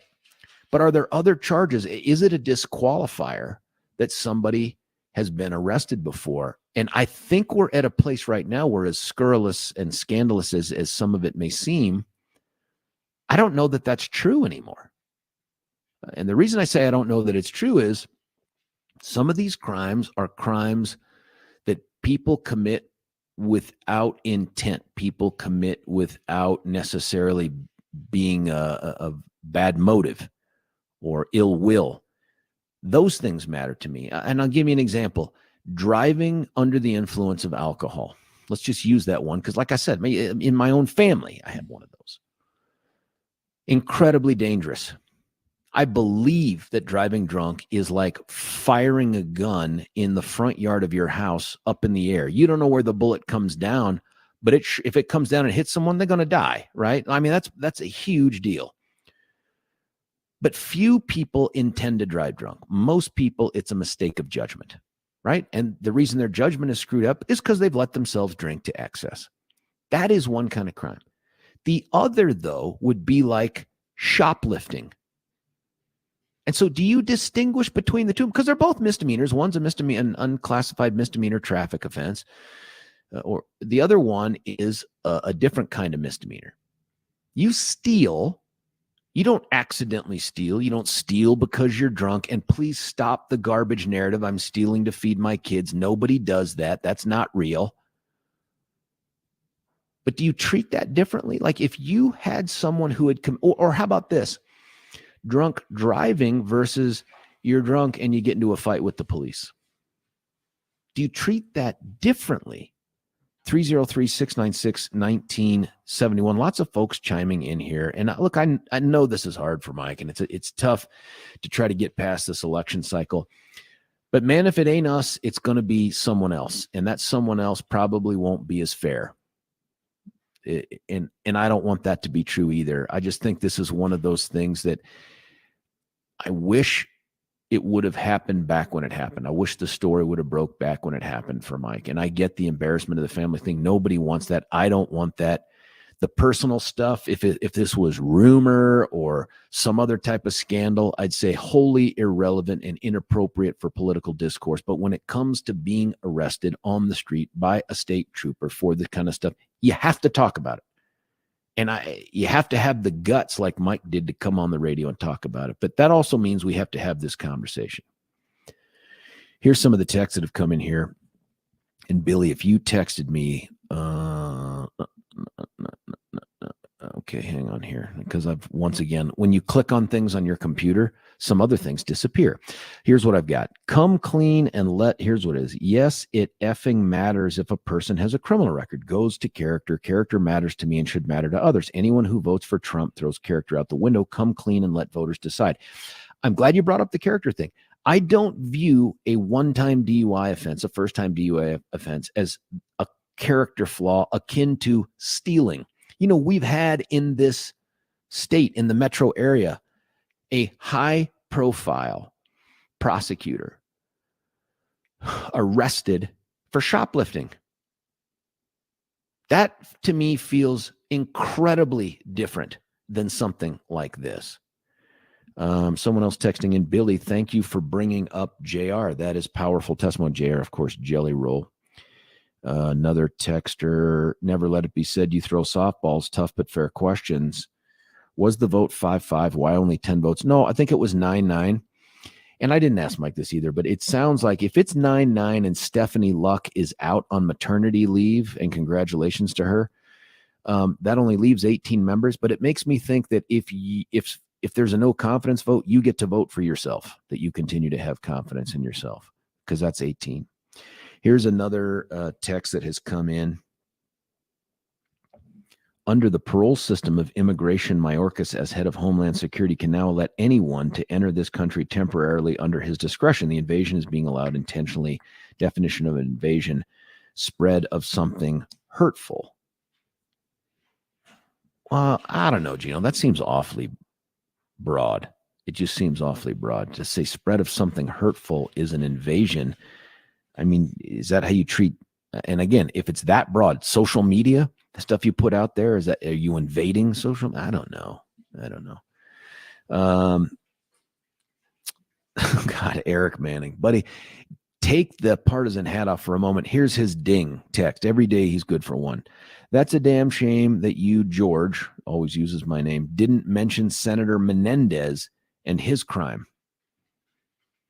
Why do I need to mention that in the context of do you think it's because I only mentioned Trump and Michelangelo? You have to mention the other Democrats, by God. You must mention them, or it's not a legitimate issue and you're just being come on, man. Yeah, Menendez is charged with a bunch of crimes, had the gold bars, the whole thing. We talked about it on the radio before. Yes, it's true.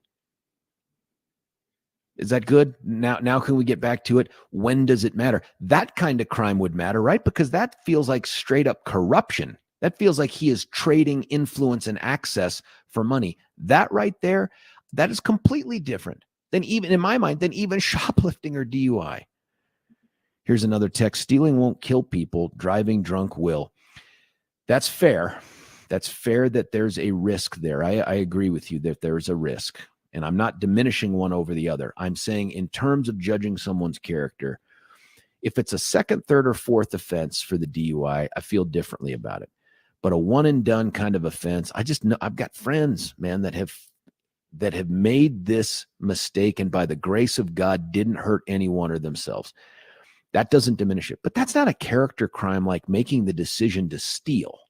Making the decision to steal is one of those basic things. You know property rights when you're 2, right? Like when you're pulling your Tonka truck away from the kid next to you at preschool because it's yours and you understand property rights, right? So this, you don't even have to be taught this by mom and dad. It's just natural. That's probably why we think it is so fundamental to the idea of freedom. And yet someone who goes in and steals, it's one of the only misdemeanors, by the way, on the books in Colorado that has intent as part of it.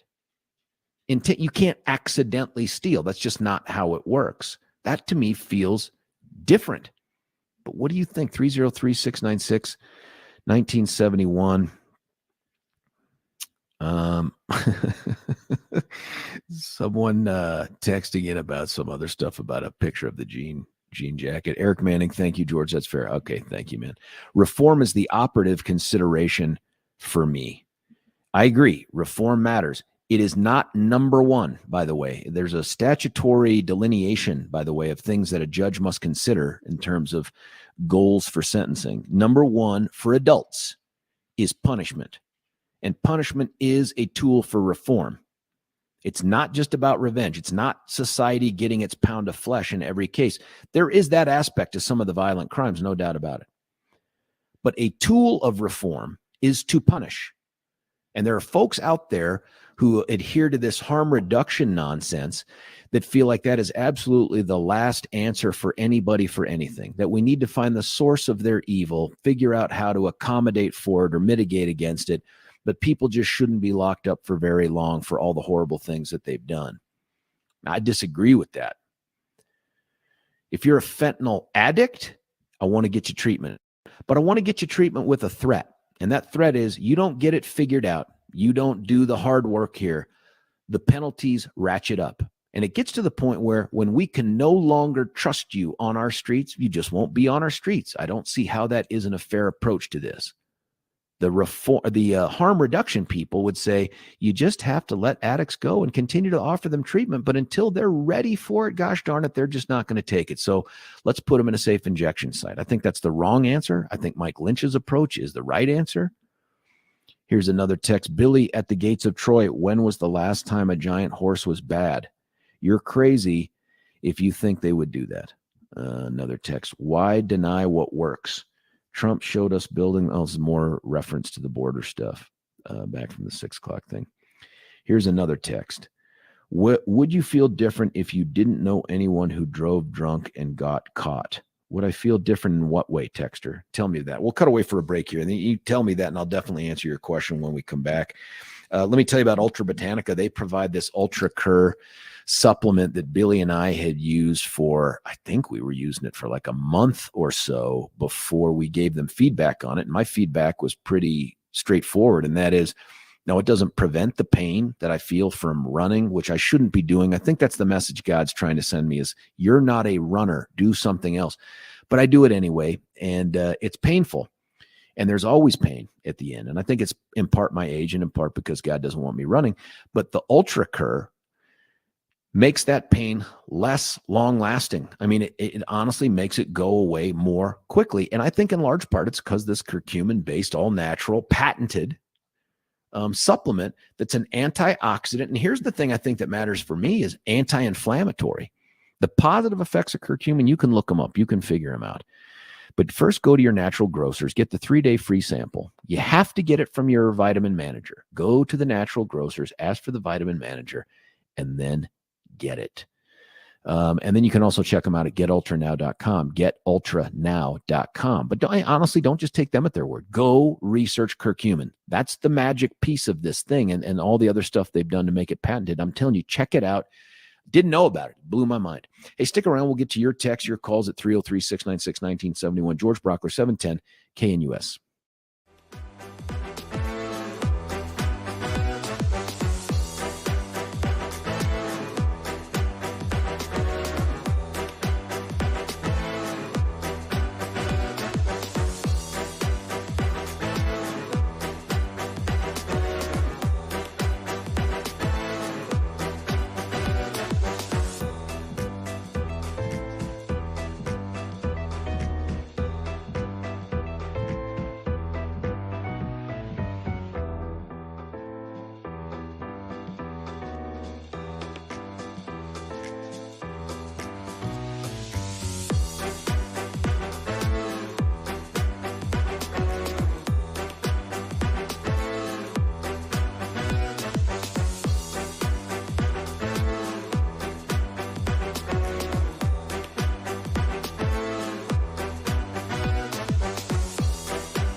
George Brauchler back with you here, 710 KNUS. Not that much time to tell you that. Stick around. We're going to have Kent Thiry, former CEO of DaVita, to talk about some ballot measures that are going to fundamentally change elections in Colorado. Stick around. George Brauchler, 710 KNUS.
are halfway through the Tuesday edition of The George Show right here on 710 KNUS. From one big guest to the next, it is my pleasure to bring up on the VIP line the former CEO of DaVita. That part probably less relevant than the fact that Kent Thiry has been the man behind a bunch of movements that have changed Colorado's way of conducting elections, and he's got some other ideas that I don't know, sir, if they're before the title board right now or if they've made it through. Kent Thiry, thanks for joining us. Thank you for having me, George. It's good to hear your voice. It's been a while. Yeah, it's been a while. Are these things through the title board already, sir? We've gotten titles on a number of versions. We're still in conversations with the title board on some others. As you know, it gets to be a pretty complex set of legal discussions, and it takes some time. So far, the process is going quite well, and it appears that everybody's being responsible. First, if you would, for folks that don't know, talk about your efforts and successes previously at addressing, I think, some of the shortcomings you saw with the existing, and probably still see with the existing structure that we have for picking candidates and electing them.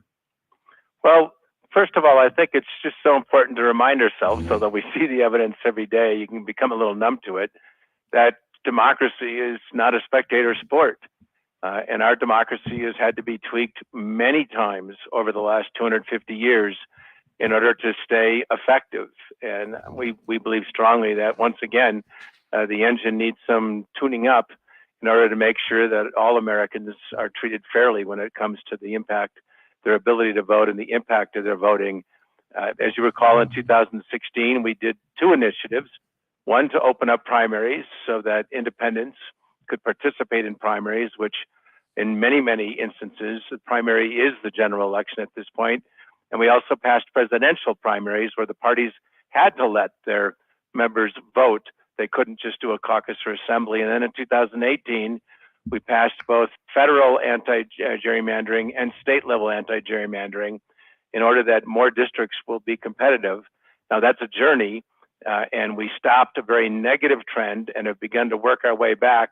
But that's another area where we still need more work. And so those are the four initiatives that we think have led to a much more fulsome, a much stronger Colorado democracy with higher levels of participation, particularly, and I'll wrap up here in 10 seconds, since now independents are about 47% of registered voters, almost as much as all Democrats and Republicans combined. It's almost identical now, that there are as many independents as there are Democrats and Republicans combined, and they deserve their voice. We're talking with Kent Thiry.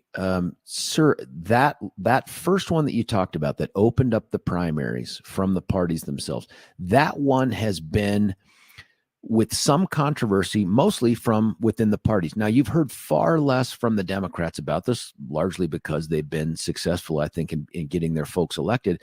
But for Republicans, this has been a real sore spot for folks who say, and I think there's some merit to this, like, well, wait a minute, if you don't want to wear the jersey, if you want to be on the team, why do you get to pick the team captain?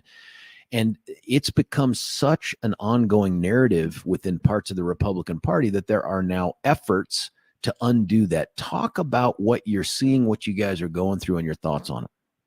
Sure. Well, first, as to the basic right to private association, I'm a big believer in that. And so if the Republican or Democratic Party want to have a totally private meeting, they decide who gets invited, they pay for the food and beverage, then that's totally fine. That's their right. When they then want to make a decision and claim that they have the legal right to put a name on a ballot that's a public ballot for a public election that's funded by all taxpayers, well, now you're talking about something very different. It's, if you're going to have a party in your house and pay for things yourself, you do what you want. If you want to have a party in the Capitol Rotunda and have the government, all the taxpayers pay for the event, then they get to talk about who's invited. And so I believe in a party's right to have private association. But once they want to have the right to put something on a taxpayer-funded ballot form, then the people get to have a say in that. That to me is the most compelling argument for it, is the idea that when you're asking the electorate, 47% of whom aren't wearing a jersey, to foot the bill for the rest who are, they should have some opportunity to say something. Now, I know the response from the party would be, well, they can just affiliate for the day. And your point, my guesses would be, you shouldn't have to affiliate to participate in this thing. So let me ask you this before we do another topic. If the party could fund a primary all by itself, and I don't know what that looks like, let's just pretend they can write a check to the Secretary of State's office, would your opinion be different, or your approach be different about allowing unaffiliateds to vote in that primary? I would be very open to that, and it would depend on exactly what was proposed, because it is just so fundamental and one of our core conservative principles here in the American streams of conservative thought is that taxpayers should have those equal rights, and they shouldn't have money taken from them to be used for things that they're not allowed to participate in. And so if somehow a party could come up with some way of saying that they're going to pay for stuff themselves, then that deserves attention. Now, that still wouldn't make it, even though it might make it legal or constitutional, it wouldn't make it smart. 47% of Colorado citizens have made an informed decision saying, I really care about democracy in most of those people's hearts and minds, but I don't like either party. And so to somehow want to have a private party when it means that you can't win a seat at the big table in the general election doesn't make any sense. I'm a firm believer in the two-party system. I want two competitive parties in Colorado to fight over ideas and fight over support with the voters. And so even if that might be legal and constitutional, man, it would be foolish if it means you got to have a private party, but it means you never won a general election. What is your sense then of this lawsuit by the party to try to kick unaffiliateds out of that primary process? I presume you're following this. I don't know how much weight the argument, well, hey, they're footing the bill, they ought to have a say, because that matters to me. That's compelling to me. How do you think this lawsuit is going, or where do you see it ending up?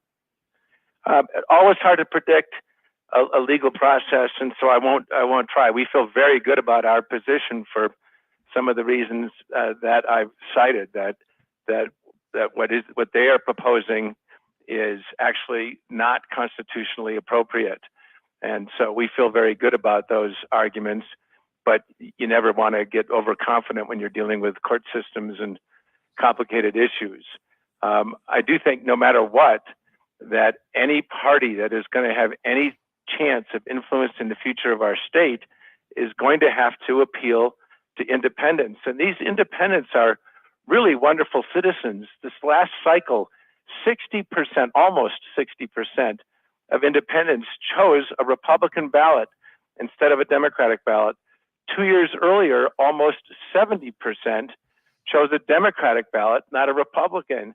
Well, what a wonderful fact to stare at, that we've got these voters who are really listening, who are thinking, who are comparing candidates, who are comparing party platforms, and moving back and forth based on that competition, a good old conservative competition, the battlefield of ideas and advocacy and different facts and different ideas. And so, boy, why would we want to take something down that's working so well at giving Colorado voters voice and giving the parties something to aim for? Well, let's thank you for that. Kent Theory, who is supporting, do you know yet how many ballot measures there will be that you guys offer now that you're through title? We don't know yet. There's still too many unknown variables. We're still going back and forth. So whether it's going to be one or more than one is not clear yet. Can we talk about what some of the ones you're considering are and why you think they're valuable to the process here in Colorado? Yes, and maybe I'll start with two core principles, George. Yeah, Our first core principle is that every American voter should have the right to vote for any candidate they want, period, in these elections that they're paying for. And the second core principle is for a person to become an elected official in our government, they should have to win a majority of the votes, not just a plurality, not having 33% and that happens to be more than anyone else. But instead, you have to clear a majority. And so you truly must market yourself to be able to attract the votes of a majority. So those are the two core principles. Every American voter gets to vote for whomever they want. And second, that to become an elected official, you have to earn a majority of the votes. And so what we're doing is taking 3 steps that'll move us much further towards those principles, which an incredible percentage of Americans of all ages, races, education levels, and parties agree with, by the way. And so we're going to do 3 things, we hope. One is to change the way vacancy appointments work.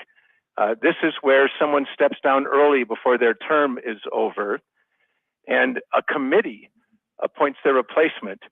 Well, that sounds okay in theory, but it's been totally corrupted in process. Currently, for example, in the Democratic General Assembly, 1 out of every 3 members started with an appointment where you get the earned media advantage, the marketing advantage of being declared to be an incumbent, not because you won a race, but because you were appointed by a small group of party insiders. So number 1 is to reform that process so the people get to choose the representatives and you don't have them selling their seats, leaving early as a way of cutting a deal to get another job, and giving the party insiders the right to pick that successor, who then has all the advantages. Would that take the form of an election, like ballots and all that other stuff? Would that be ginned up in a shorter period of time? Is that what you're talking about?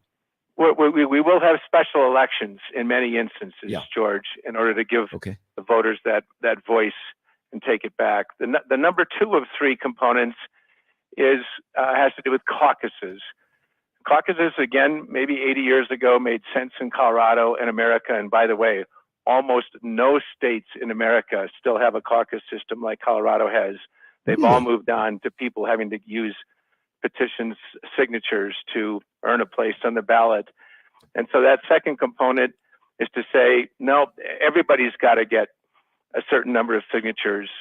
Then the volume of signatures is incredibly reasonable. If you don't have 20 friends who are ready to work 20 hours each to stand in front of a grocery store and get some petitions signed, then you probably shouldn't be running for office anyway. What's the threshold you're talking about? It differs by office, and we're still staring at some of the numbers and taking input. For example, some people really want disabled candidates to have some special consideration, and so we're working on that. And so we don't have the final numbers that we're going to propose, but they're all very reasonable when you compare them to the past and to what happens in other states. And these caucuses right now, once again, I hate to use the word, but they feel kind of dirty and corrupt because an incredibly small number of people design and engineer where they are and when they are. And it's very difficult for people to try to participate if you've got kids, if you don't have extensive daycare, if you're out of town, if you have a night job, then suddenly you're stripped of your basic right for equal access to the nominating process. And so caucuses are unfortunately something that's become controlled by very small groups of insiders in both parties, and therefore the selections don't necessarily reflect the will of the bulk of our citizens. And the third component of 3. One moment, sir, if you don't mind. And I would just say this in defense of part of that, and that is much of what you said there is accurate, that logistically it becomes incredibly challenging when you hold these things on a Tuesday night in February or March, and then you have to go to successive assemblies. That part is logistically challenging, and it's really only for those who are the most committed or have the most free time and interest to do it. That part's true. I don't find them to be dirty or corrupt. I do find them to be limiting. But what would your answer be to the idea that, yes, you're right, Kent, that's true, but we already have another process to access the ballot. We already have the ability to petition on and be on the ballot independent of the caucus system. Yeah, no, it's a great point. The reason we don't think that is working in the real world is that the person who is chosen in an insider-managed caucus gets a lot of free marketing value from having emerged. And that marketing value in many cases is not deserved because in fact it was an incredibly small number of people who were aggressively sort of recruited to show up in favor of a particular candidate. But then, despite the fact that the process had nothing to do with expressing the will of a significant chunk of constituents, despite that, they pick up the equivalent of many, many, many thousands of dollars of free marketing value because the media reports on the event out of proportion to its actual significance. So that's why it as much as it looks like it's just a second alternative process, it leads to a very unlevel playing field. Well, for whatever it's worth, you saw this the last election cycle, 2022. The assembly winner for the Republicans for Senate, for Secretary of State, for, I think those are the two big ones, they did not end up winning the nomination despite that advantage. Instead, it was Joe Day who won, and we had a bunch of other candidates, some that went through the assembly, some that didn't. Isn't that a response to that? Well, it certainly doesn't mean when something gives you an unfair advantage, it doesn't mean you're necessarily going to win. And certainly the end result shows that the people that were picked by the caucuses were not even close to being the one preferred in general by the parties. And so in a way, it proves the other point that they're not very representative at all. But just because you pick up some free marketing value, and even though it's worth thousands and thousands of dollars, that doesn't mean you're necessarily going to win. Joe O'Dea and the other person both just ran strong campaigns and earned their way to victory, showing that you can overcome the unlevel playing field, but it certainly isn't fair. Before we get into that third one, because these are all important ones, there are going to be those that look at this and say, well, Kent Theory hates parties. Kent Theory wants to see parties diminished or eliminated, and one way to do that would be to get rid of the caucus system and all that. What do you say to those people? Yeah, I think it's a fair observation when people look at what I've been involved with. And it's so ironic because I come from exactly the opposite spot. I believe in America's two-party system. And it used to be 34 years ago that just about every citizen was in one party or the other. Now, half of our citizens have decided they don't want to be in either one. And we simply must harness the energy and the thoughts and the judgment of those people. And I feel, for example, let's talk about the Republicans, that they're trying to build, especially with this lawsuit on the open primary, they're trying to build higher and higher fences around smaller and smaller cities. So the way I look at it, I'm trying to save the parties, because when you've lost half of your customers and now you're thinking of not even inviting them into the restaurant, that just doesn't work as a democracy. So I feel that in particular, the Republican Party has got a strategy that will lead it into oblivion, where it will be electorally almost irrelevant. That's not what I want. I want two strong, competitive, dynamic parties. And they are the ones that are going down these paths where the far, far left and the far, far right have disproportionate power. They deserve proportionate power, absolutely, but not disproportionate power. And so that would be my response, that, boy, what I'm doing is actually strengthening the parties for the long term. One of the sayings that I think grew out of your earlier efforts that I was taken with was, it's not who wins, but who votes. That resonates with me. I get that, right? But this one feels more like this is about who wins than who votes. And is there an attempt here in part to moderate nominees and those who move on? And maybe when we talk about this other thing that you're contemplating doing, maybe that's a way to address that too. Maybe you should talk about that first in terms of the top four and the ranked choice. Maybe talk about that, and then we'll say, is this an effort to try to moderate candidates? But go ahead.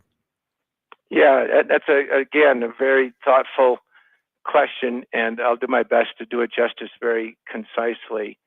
That Orrin Hatch was a very conservative senator from, I think, Utah in the United States Senate. Teddy Kennedy, very liberal senator from Massachusetts. So a very conservative person and very liberal.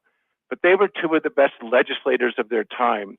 because they recognize that in order to govern a country, you got to compromise and get certain things done to move the country forward. And you can't have everything you want unless you've earned through the election process such a dominant majority that you can't have almost anything you want.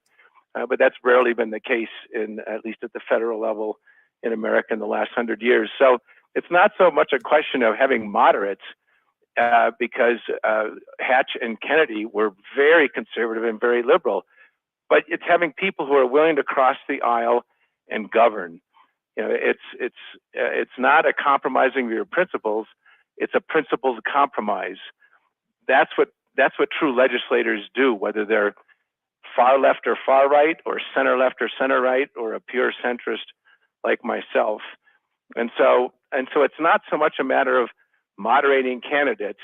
It's creating a process where voters can hold elected officials accountable for actually getting constructive stuff done.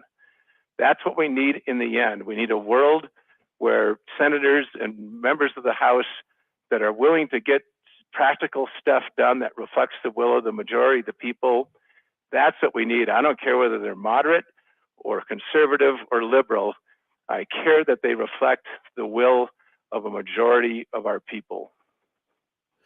In terms of getting that majority, and I do like the principle that we shouldn't be sending people to represent us who can't capture at least 50% of the vote. I do like that principle. Talk about how you try to achieve that with some of the other things you're thinking about putting on the ballot.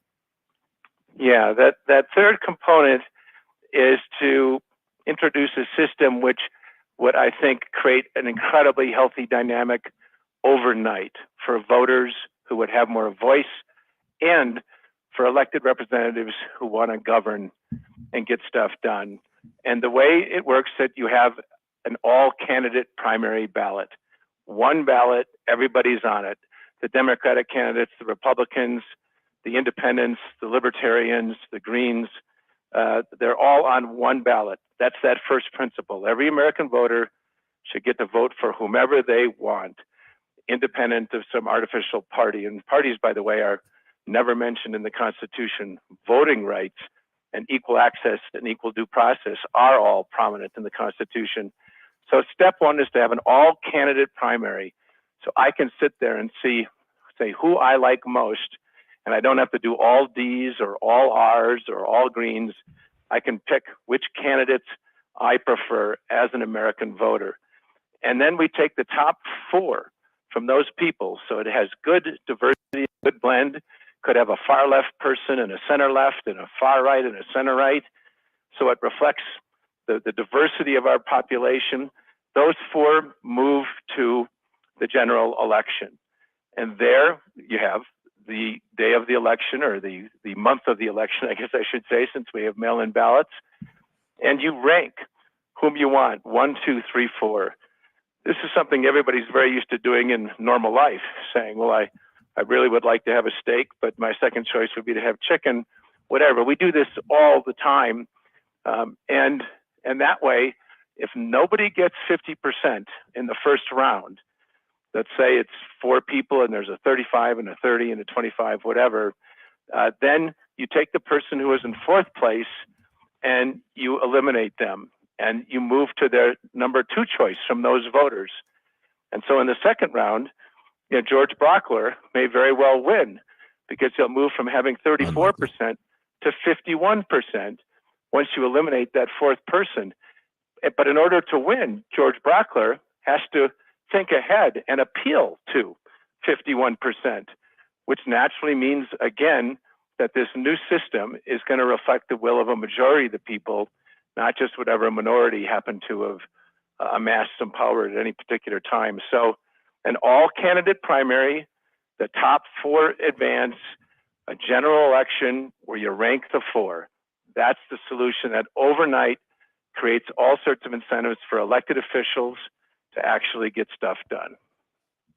We're talking with Kent Thiry, who has made supported huge changes to the way we elect folks here, and has a couple other ideas here that we've been discussing. Let me address the ranked choice voting one first. One of the criticisms is way too complicated, but for me, it's the idea that somebody who was nobody's first choice could end up winning. Is that possible with ranked choice voting?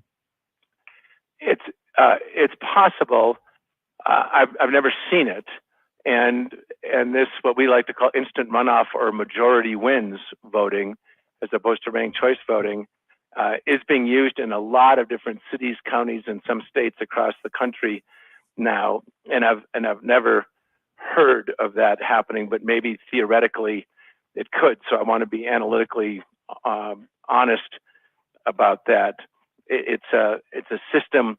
Oh, and by the way, on this understandability, which is what our opponents like to point to, this is being used in New York, very liberal place. It's being used in Alaska, very conservative place. I can list other areas, Republican and Democratic. One of the consistent things across all of the cities or counties or states where it's being used is that about 86% of voters say it was easy to understand and they like it. Here, even in our own state, and it's been used in places like Boulder, and it's now being used in Fort Collins. People, so both liberal and conservative, people understand it. I'm not and sure they anyone's like going to call Fort Collins conservative. I don't think anyone's going to call that conservative anymore. Well, that's a fair point. Fair point. But the data is so clear from both Republican and Democratic states.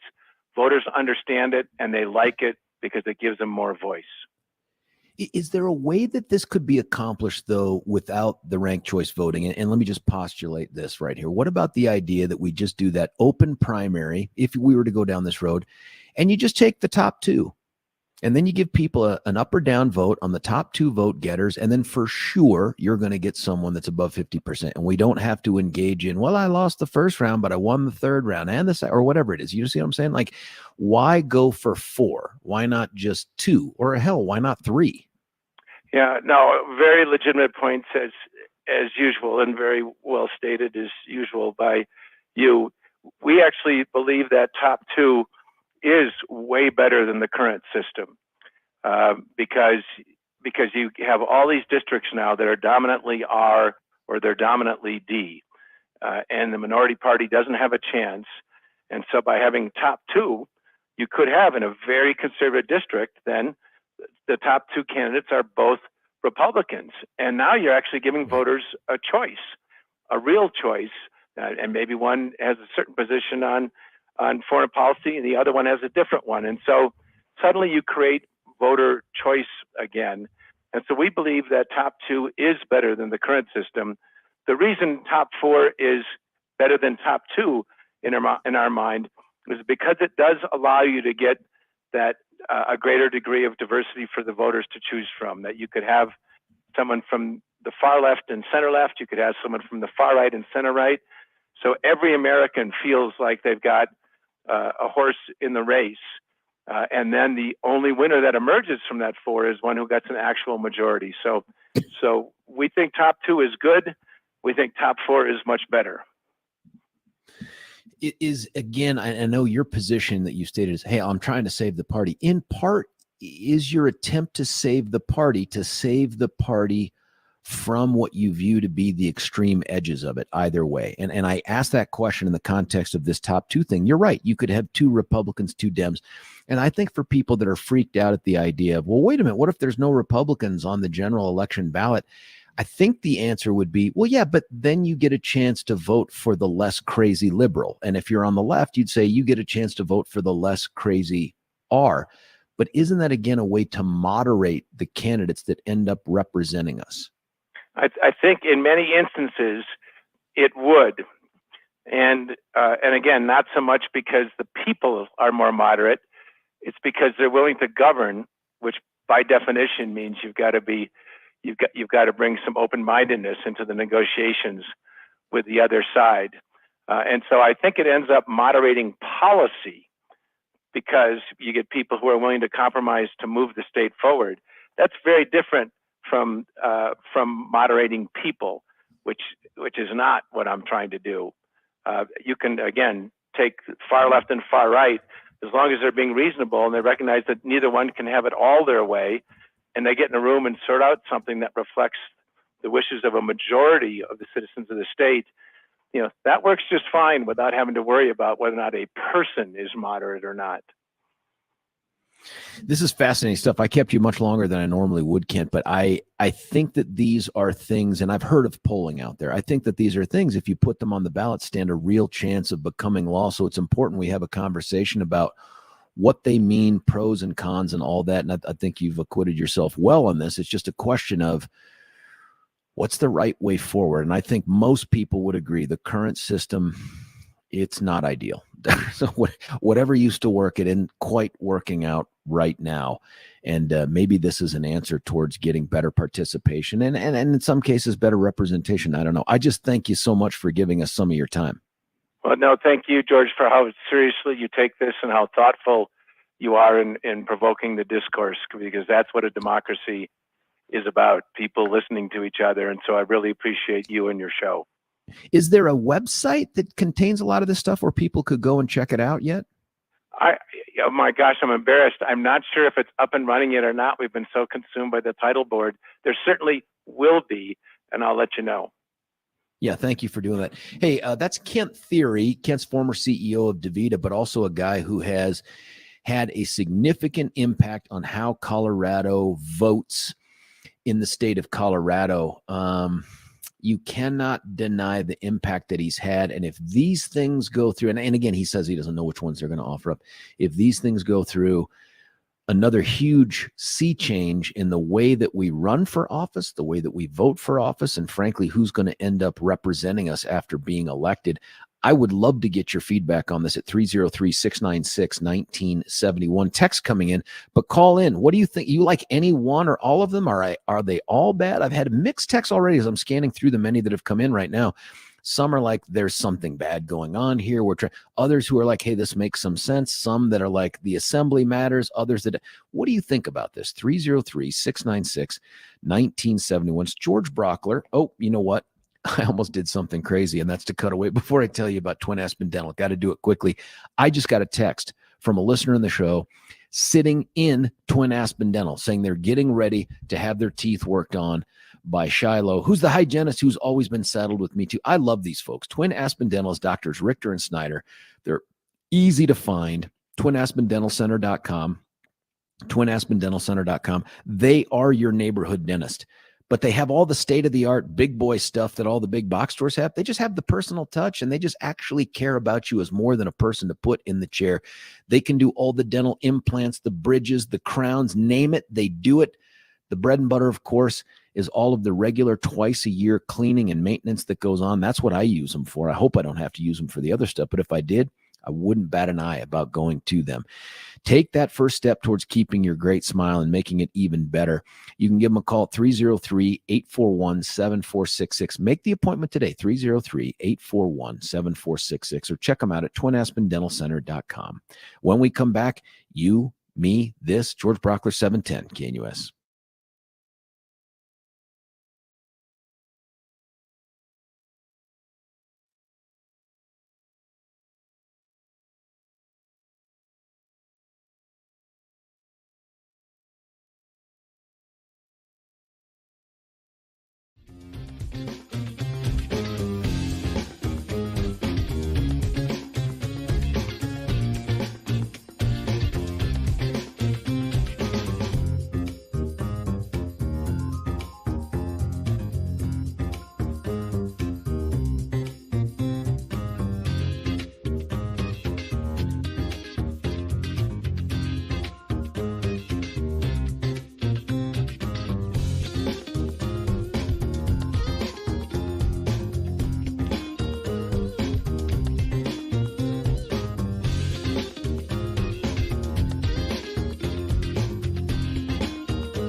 George Brauchler back with you here, 710 KNUS. My thanks to Ken Theory for an extended interview about some stuff that folks pay attention here, because this stuff, some of this is going to, maybe all of it is going to end up on your ballot in November. This is game changing in terms of party politics, but also how we vote. And to sort of recap, and some of this stuff, by the way, I don't see how you disagree with this. One of the things is how we do the vacancy process. 30 members of our General Assembly, there's only 100 members in it, so that means 30% are selected by a handful of also unelected people and serve in office. That's garbage. That's not representative government. That's something else. I love the idea that we're going to force special elections for those elections so that at least you and I have a voice in who's going to represent us. I mean, as it is right now, you could get sworn in and leave office the next day, and some committee of people you can't name and can't have influence over could end up picking some other wingnut. Let's say his name rhymes with him Hernandez, and he could end up representing you for the duration of the term, and then use that platform as almost like an incumbent to run again for election. That's garbage. So I like that thing. I think I could support that one. The other ones, I'm anxious to get your input on it. 303-696-1971. Is this right? Is this going to make a difference in terms of how we vote and who votes, for that matter? He'd like to have an open primary, and that means la-di-da-di, everybody shows up on the ballot that la-di-da-di everybody gets to vote on. Think about that. Your access to the ballot, you listener out there, you don't have to navigate the caucus anymore or win over the grassroots assembly goers. What you have to do is petition to get on the ballot. That right there, the elimination of the caucus system, and that's coming up for Republicans and Dems. I think it's March. Maybe it's February. I should probably know that. I've participated in caucuses, well, just about since I've been 18, almost every single caucus I can imagine being able to, I've participated in wherever I've lived. Now, I don't have the same dim view of them as being corrupt or dirty. I don't think that. But do I think that they're managed by the party, and that means who's in charge, and that only the smallest group end up making those decisions? I do, but I also think we have an escape valve for that, and that is the petition ability that candidates have in the ultimate primary.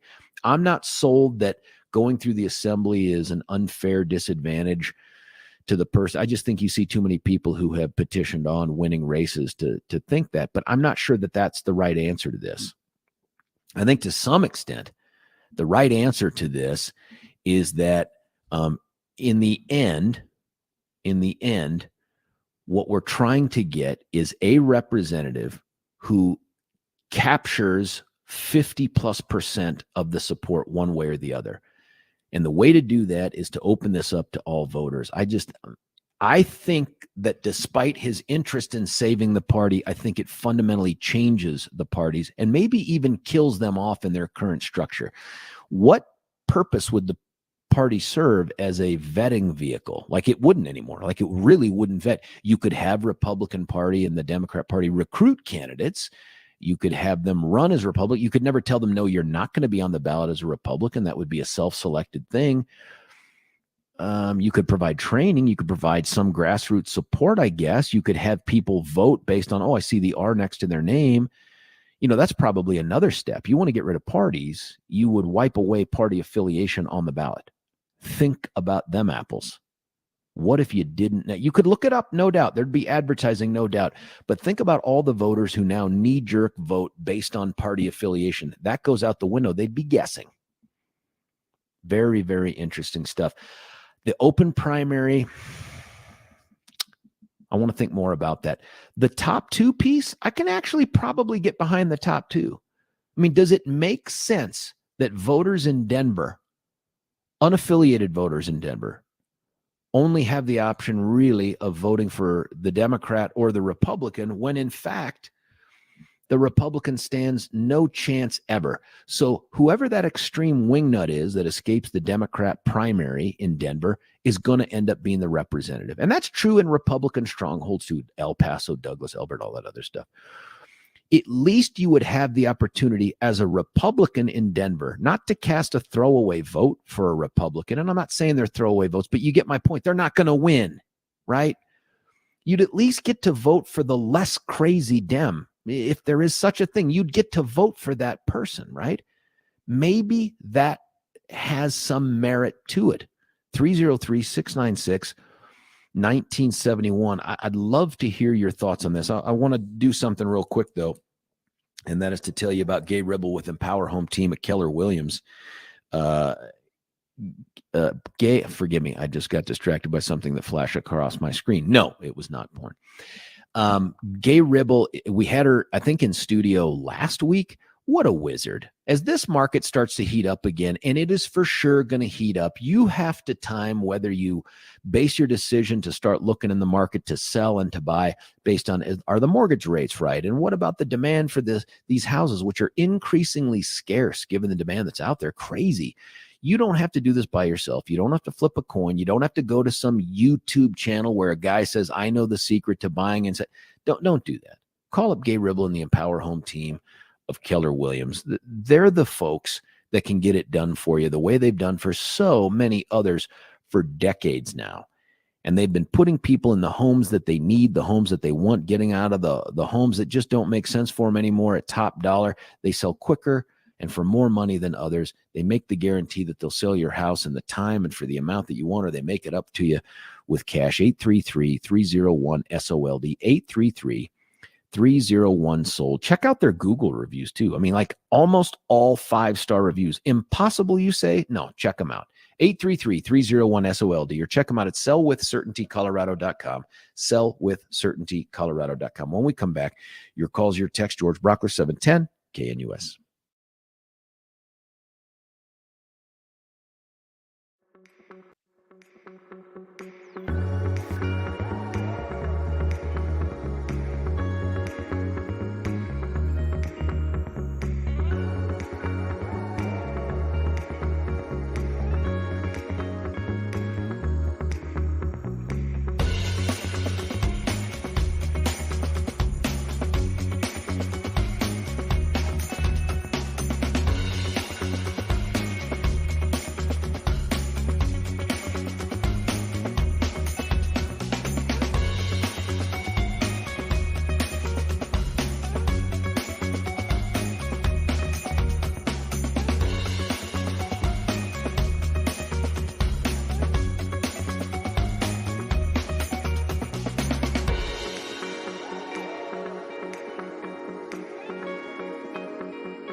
George Brauchler back with you here, 710 KNUS. Lots of text coming in here, too. Happy to have the conversation with you, 303-696-1971. Some strong opinions here about these proposals supported by Kent Theory that would fundamentally change the way we do elections and select our representatives for a whole host of offices from state legislature up. It doesn't sound like it impacts sheriff or county commissioner or municipal elections, just state. I presume that would be legislature, all the state races, Congress, U.S. Senate, DA, AG, all those other big ones.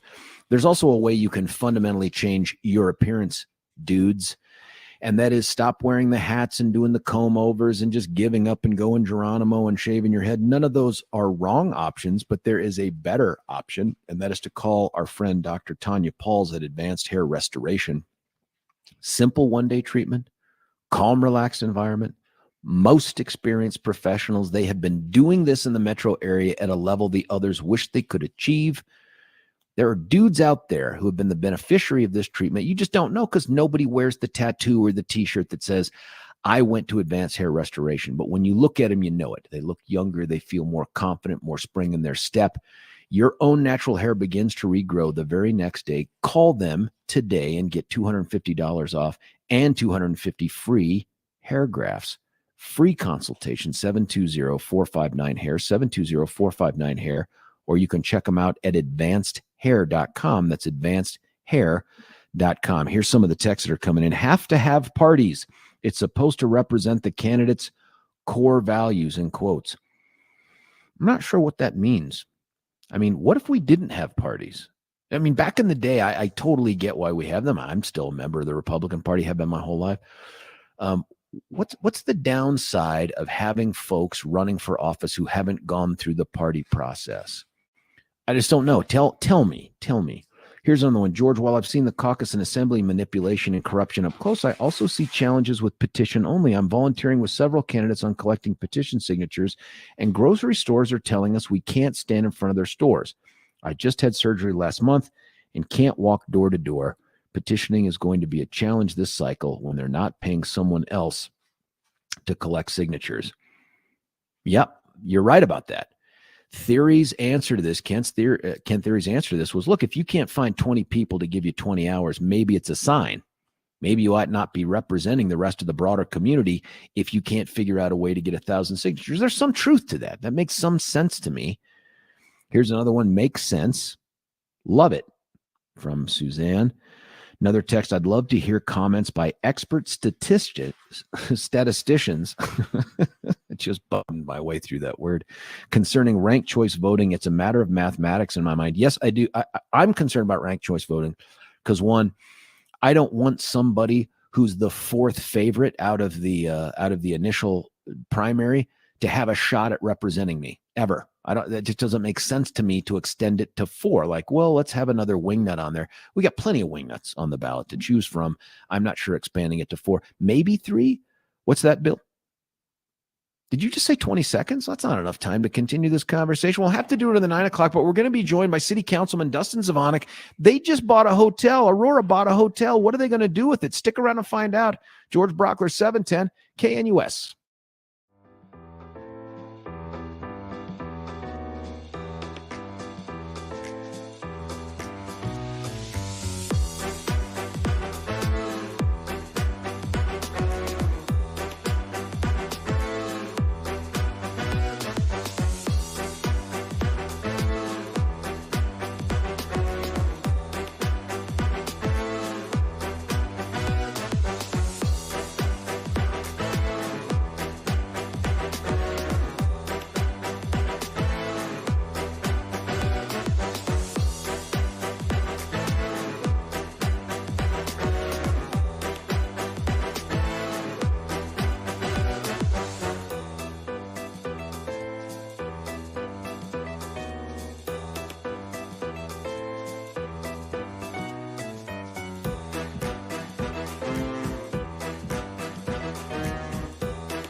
George Brauchler back with you here. Final hour of the show before we turn it over to the national guys from 10 until, candidly, 6 a.m. tomorrow when I'm back in the saddle here.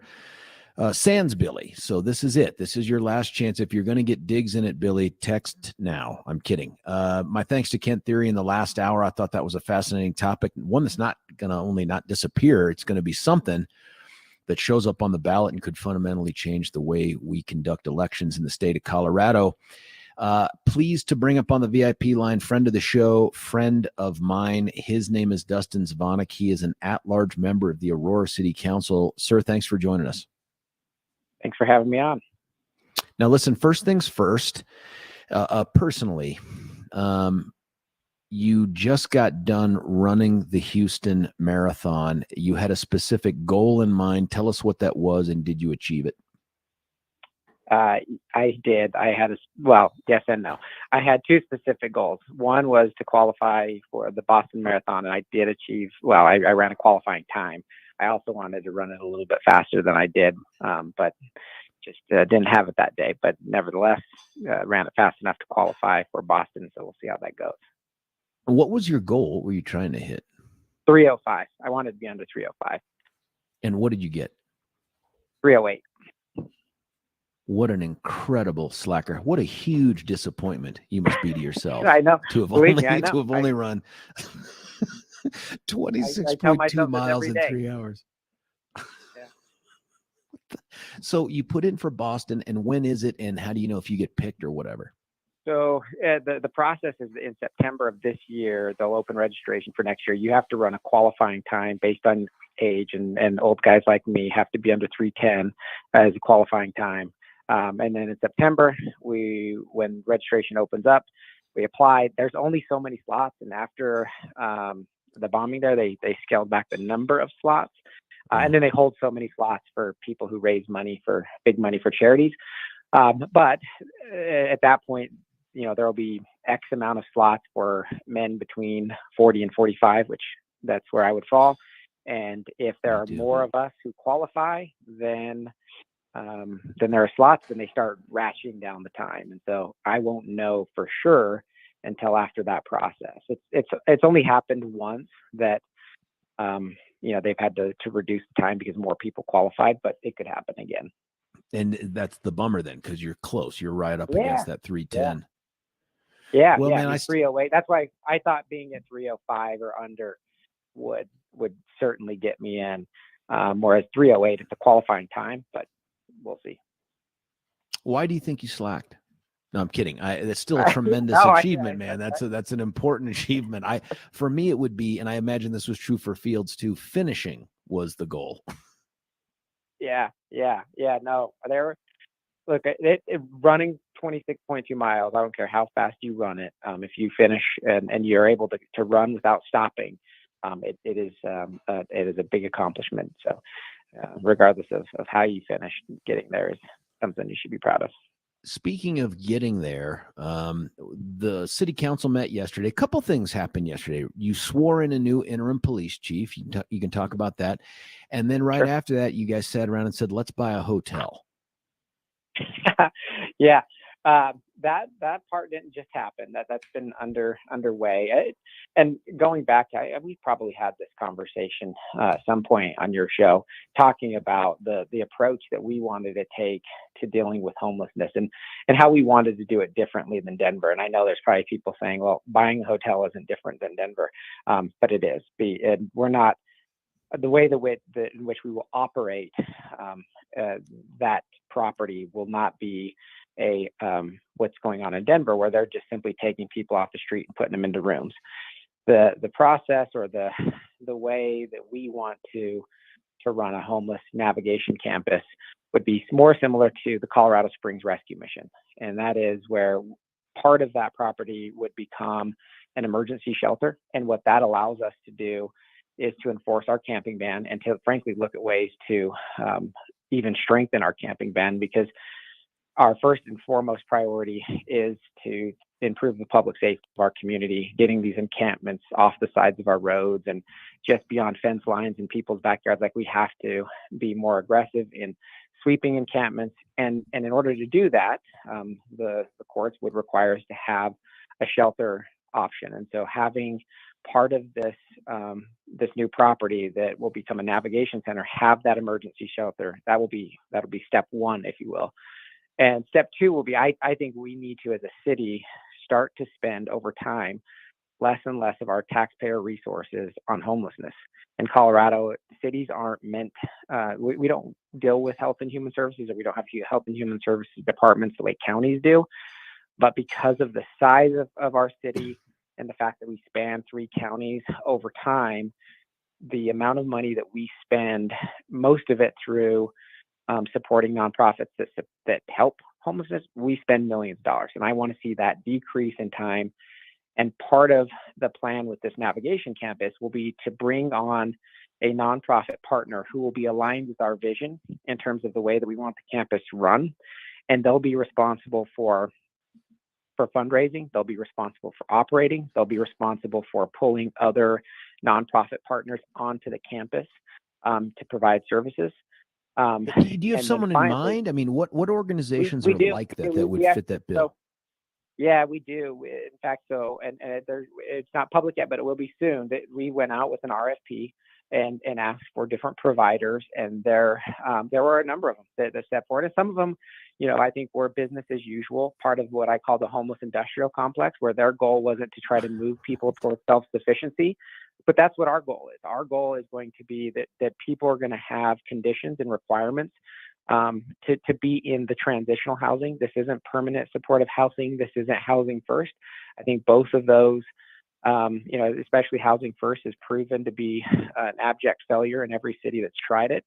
And so what we want to do, if you look at the ready to work model, that's really where the rooms that are currently in the hotel and as part of our navigation center, these are going to be for people who have gone through the process of going through and getting support, whether it's mental health support, addiction and recovery support, and are now starting to work their way towards self-sufficiency. They have employment. They will have to have some skin in the game in order to, some sort of rent.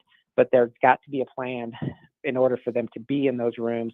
And again, it's transitional, not permanent, to get them into their own place, whether that be, subsidized housing or eventually market rate rent. That's what we want to help people achieve. And like I said, for me, the reason I've been so supportive of this model is that the current way that governments have dealt with homelessness, or what you're seeing in Denver, is they think if they just, buy hotels, or if they, have somewhere that you can take somebody off the street and put them in a room, that they're no longer homeless. And I don't think that they're just solving the symptom and not the root cause. And so we want to have a program that is going to have preconditions and requirements, and we can do that. And we're not going to compromise the way we run the program, which is why the operator and who we pick to be the operator will be critical. We're talking with Dustin Zvonek. He's an Aurora City councilman, discussing the hotel that they purchased. Remind us again where it is and what the capacity is. It is Chambers and I-70-ish. And it was a convention center. So the reason that property, originally we had talked about potentially building something from the ground up that would be similar to Colorado Springs. And one of the things the reason why I like the Colorado Springs model, run by a former Air Force general that, has an incredible track record of getting people off the streets and moving them towards self-sufficiency, is that it is a treatment first or a work first model, not housing first. And as you recall, we went, members of council, we went and visited the Haven for Hope in San Antonio. There was a group of us that went to Houston to see their housing first model, and then of course Colorado Springs. I think that there are the majority of the elements that are found in the Colorado Springs model. This particular property allows us to replicate that, and I think it also allows us to do things that are different. So, for instance, while people are participating in whatever treatment it is that they need in order to, again, on their path towards self-sufficiency, whatever treatments they're participating in, what we want to do is bring partners onto the campus that can give them training skills, whether that's, in Colorado Springs, they actually have a catering business where they teach people and give them the skills to go and work in the hospitality industry. There are a number of industries like that. We want to give people the not just the treatments they need, but also the workforce development training, so that when they get into that next level of transitional housing and are out in the workforce, they can then transition back into society as a functioning member of society.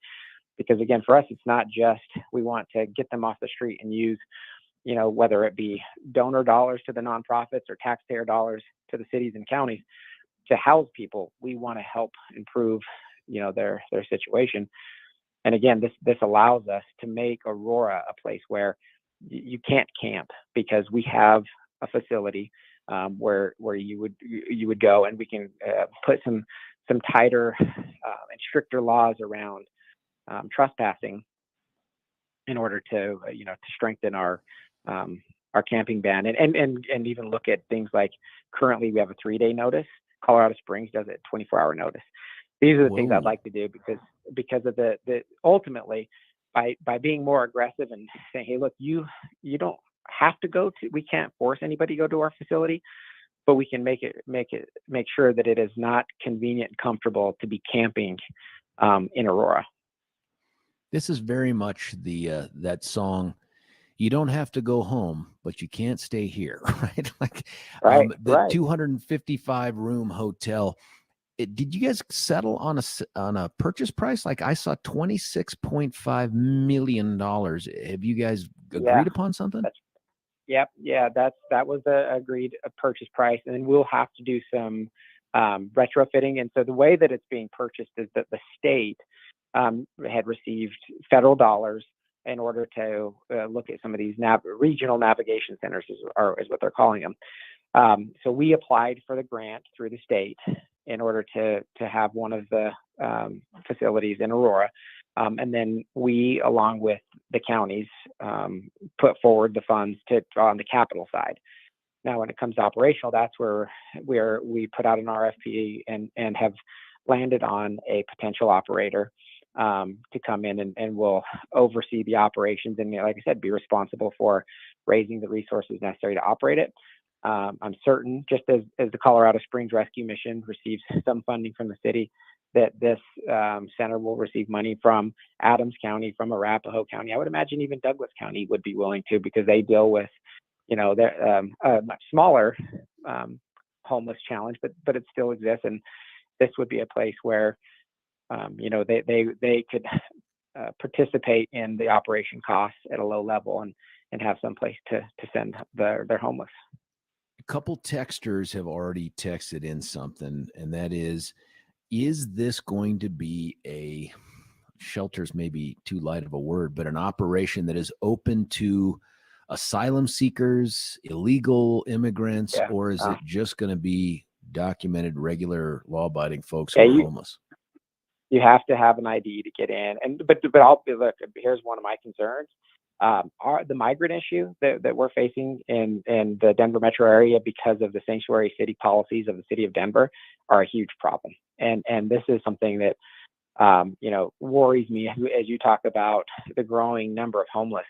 We have a situation where people are being bussed into the city of Denver. The mayor of Denver is going out and contracting with hotel operators that are private business in Aurora, right? In Aurora, which we can't. There's nothing that we can do from a government standpoint because it's a private business, and so he's putting them in these hotel rooms, but they're not given the ability to work in the country, which obviously makes sense. But what are they going to do? So my big concern is that this is going to lead to, not just the people who are already predisposed to be criminals coming into our country, which is a huge problem, but when you put families in this country and say, hey, by the way, you can't work while you're here, you make them what desperate. Do you think they're going to do? You make them desperate. You make property crimes, retail theft, which is already a huge problem. I mean, this is where I wish that the city of Denver would be doing a hell of a lot more than they're doing currently to put pressure on the Biden administration to do something about this problem, because Denver's causing a problem for the entire metro region. It's spilling over into Aurora. And it is going to create issues as we try to deal with our own homeless issues that we have. But this is an ongoing issue with Denver. Every time Denver catches cold, the rest of the metro area gets cancer and dies. I mean, like every policy they have, like, let's leave car thieves on the street. Let's take Phil Weiser at his advice and allow them to steal 3 or 4 cars before you start locking them up. They don't just hang out in Denver stealing cars. They come into Aurora. They come into Arapahoe County and Douglas, and so that's crazy. And I really think that what Denver ought to do is something they can't do, and that is to announce we're no longer a sanctuary city. Please stop sending us people, Greg Abbott. Another question with this: who provides the security for this place? Yeah, that will be something that, so in all of the other facilities, so in Colorado Springs, and I would encourage anybody who really is interested in this, contact General Briggs down in Colorado Springs and go and check out the way that shop is run. But they have, private security that is, you go in and out with an ID. There's metal detectors. I've visited that campus a number of times just to really understand its impact, because this is a big expense, big capital expense. And I know I can say, oh, there's only so much of it that's coming from Aurora, but it doesn't matter. It's taxpayer dollar, whether it's state, federal, doesn't matter. It's taxpayer dollars. And so I wanted to understand exactly how the campus could work, the navigation campus could work. And so security is going to be important. And that will be something that the operator will have to put into place, and it'll be part of the operating budget. You know, illegals in Colorado now can get driver's licenses or IDs and all that other stuff. Is that sufficient to put the hotel on notice that maybe this person isn't good for the program? Yeah, the one other thing with the migrants typically, and then there's that most of them are being there are a lot of families, and this campus is not going to. This is really going to be for non-families, and so there is this foolproof against people abusing it and being somebody here in the country illegally and has an ID because of our state laws. No, it's not. There are really 2 problems that are compounding them, or that are going to be compounding this. It's first the migrant issue and the number of people who are going to be here, and after their 2 weeks of living in a hotel, which is all that they're going to have, from Denver, then what? So that becomes a huge issue. And then just the growing number of homelessness, and the fact that Denver has no plan to deal with them other than to hide them, temporarily in order to meet some arbitrary campaign promise number. We're going to hide them and not actually, and say, hey, look, there are services available, but if you participate, great. If you don't, no big deal. That's going to be much different than the program we're going to run at the Navigation Center. There is going to be an expectation and a requirement to participate in programs and have a path towards self-sufficiency, or like you said, you don't have to go home, but you can't stay here. Can I ask about that one follow-up before we get to the other law enforcement piece I wanted to talk to you about? And that is, with the current 3-day notice, the one you want to get to, like the Springs, the 24-hour notice, if they don't avail themselves of the opportunity for this soon-to-be former Crown Plaza property, do they get hooked up, or do we just pick them up and drop them off at the governor's mansion? I mean, what do we do?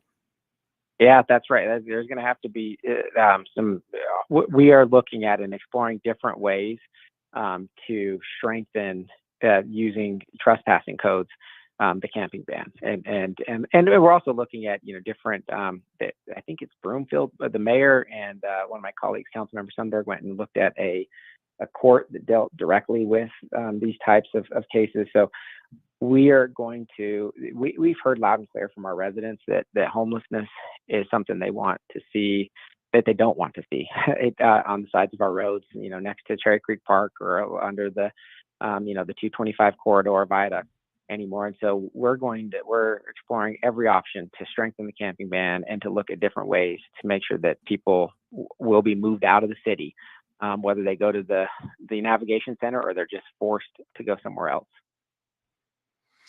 Fascinating. Another question, though, I wanted to follow up. It looks like Art Acevedo has self-deported to Texas instead of stay on as the chief. Where are we in the process of replacing him and then finding someone permanent? Yeah, so obviously Deputy Chief Morris is now interim chief, as you mentioned yesterday. She was actually sworn in. she'll take over. I mean, this is, fairly typical in departments of having the deputy chief step in as the interim. Whether or not Deputy Chief Morris or Interim Chief Morris is the long-term solution, and I think that's to be determined. I think that she definitely has the experience and the background to be, and is she the right person? I think that's time will tell. We will, in time we'll open up and do another national search. It'll probably look different than the last one. One of the things that I learned, I think we all learned, is that it is a tough time to find chiefs. It's just a tough time to get people into law enforcement. Why is it so tough? I think it's a couple of reasons. One, that if you're already a big city chief, the whole public process that's required through most of these executive searches puts on notice to your bosses that you're looking for other jobs. And if let's say you're a top number 2 and in a department, it's the same thing. And so we're looking at doing it in a different way, where there would be some more kind of behind the scenes conversations and vetting that would take place before we would get to that. We would want to get them pretty far down the process before we would publicly say, hey, we're kicking the tires on this person. And they're just, with the state of law enforcement over the last 4 or 5 years, it is tougher to find chiefs.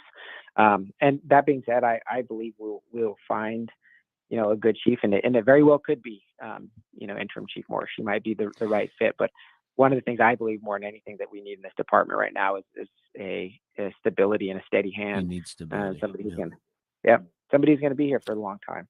Do you have a date in your mind that you want to get this thing wrapped up by? I know sometimes the process itself dictates that, but when you look at the calendar, I want to have a chief in place by blank.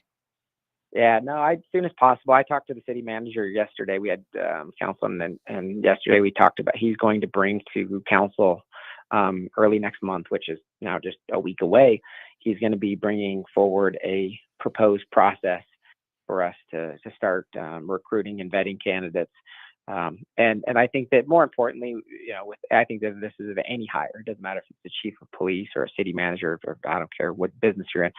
It's better to take your time and hire the right person than to rush and hire somebody wrong and then have to just replace them. So, I think that while I would want somebody in as soon as possible, and I think that the men and women of our department deserve to know who their chief is, not just interim but permanent chief for a long time. I think more importantly is make sure we get the decision right. Denver's exploring whether they can hire migrants to give them jobs while Washington, D.C. tries to dither and figure out how to make this matter worse. Do you see Aurora ever going down that road? Absolutely not. Absolutely not. We're not going to participate in any way. I mean, Denver, I don't know how they can't see how this doesn't make the problem worse. I mean, if that's what they're going to do, don't you think they're going to end up being a magnet for more of the migrants coming here? They're not going to need Greg Abbott anymore. No, they're going to self-select to come here. I mean, it seems like they can't help but try to make the problems worse. And so Aurora absolutely would not do that. And we will not, have not spent any taxpayer resources towards, trying to help the mayor of Denver and the problem that he's creating for the city. Dustin Zvonek, he is the Boston qualifying Aurora City Councilman. Man, thanks for taking time out of your morning to give us a call and chat us through this. Yeah, I appreciate the opportunity. If any of this stuff changes or you guys decide to also purchase, I don't know, an NFL team or something like that, I don't know that you have the funds, would you please come back on and let us know? No answer. That's it. Sounds like Dustin just punched out. And I think I'll do the same thing after I tell you about the best kept secret in your house might be in the cabinets.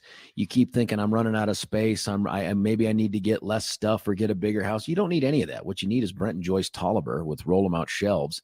You can check out everything they have to offer at rollemoutshelves.com. You can get to see their long-term permanent employees, not subcontractors, doing the great work in houses all over the metro area. They've been in my house.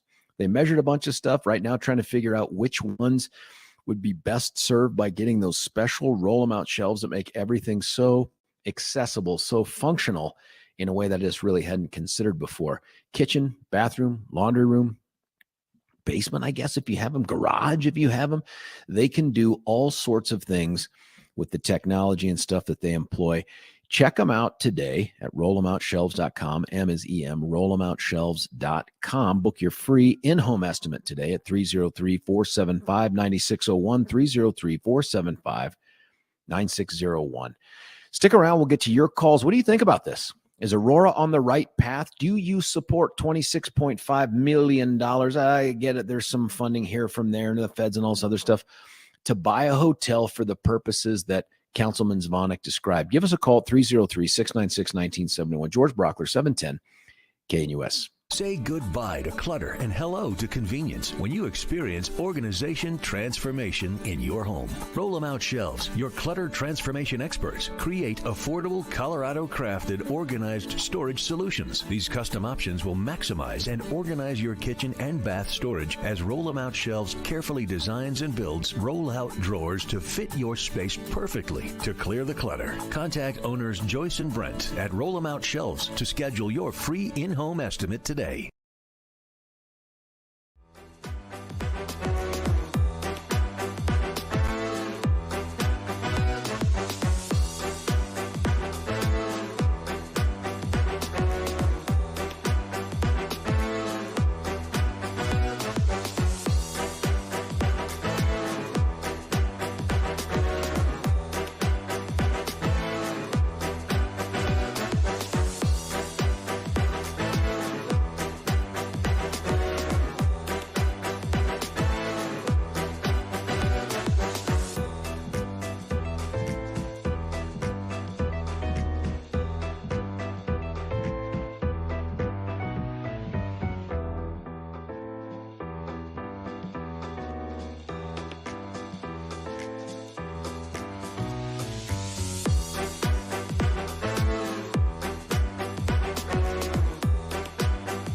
George Brauchler back with you here, 710 KNUS. My thanks to Dustin Zvonek. He is the at-large Aurora City Councilman who just spent time talking to us about the purchase of this 255-room Crown Plaza Hotel up there near the northern part of Aurora, the border that runs up against Denver, as an answer, or a partial answer, I guess, to dealing with the homeless problem that is everywhere. Couple thoughts about this, because some of these texts have come in here too, and I'm anxious to hear about your thoughts at 303-696-1971. Do you support this approach? Is this the right way to go about this? I think there's some out there who are like, screw the migrants, screw the homeless, pull yourself up by your bootstraps. I'm just not sure that's the answer for everyone, and I don't know that the city's in a position to just do that. Where do we put them? So there's this $26.5 million property that gets purchased. And what I like about the approach is that it's not housing first, which is what the far lefties do. They feel like, hey, if you could just feel safe and in a secure place, then you'll go out there and find a job and be more likely to engage in rehabilitation. And I think that every single place that has ever been tried in America, it has been a failure. Instead, what works is to say, work first, rehabilitation first, drug recovery first.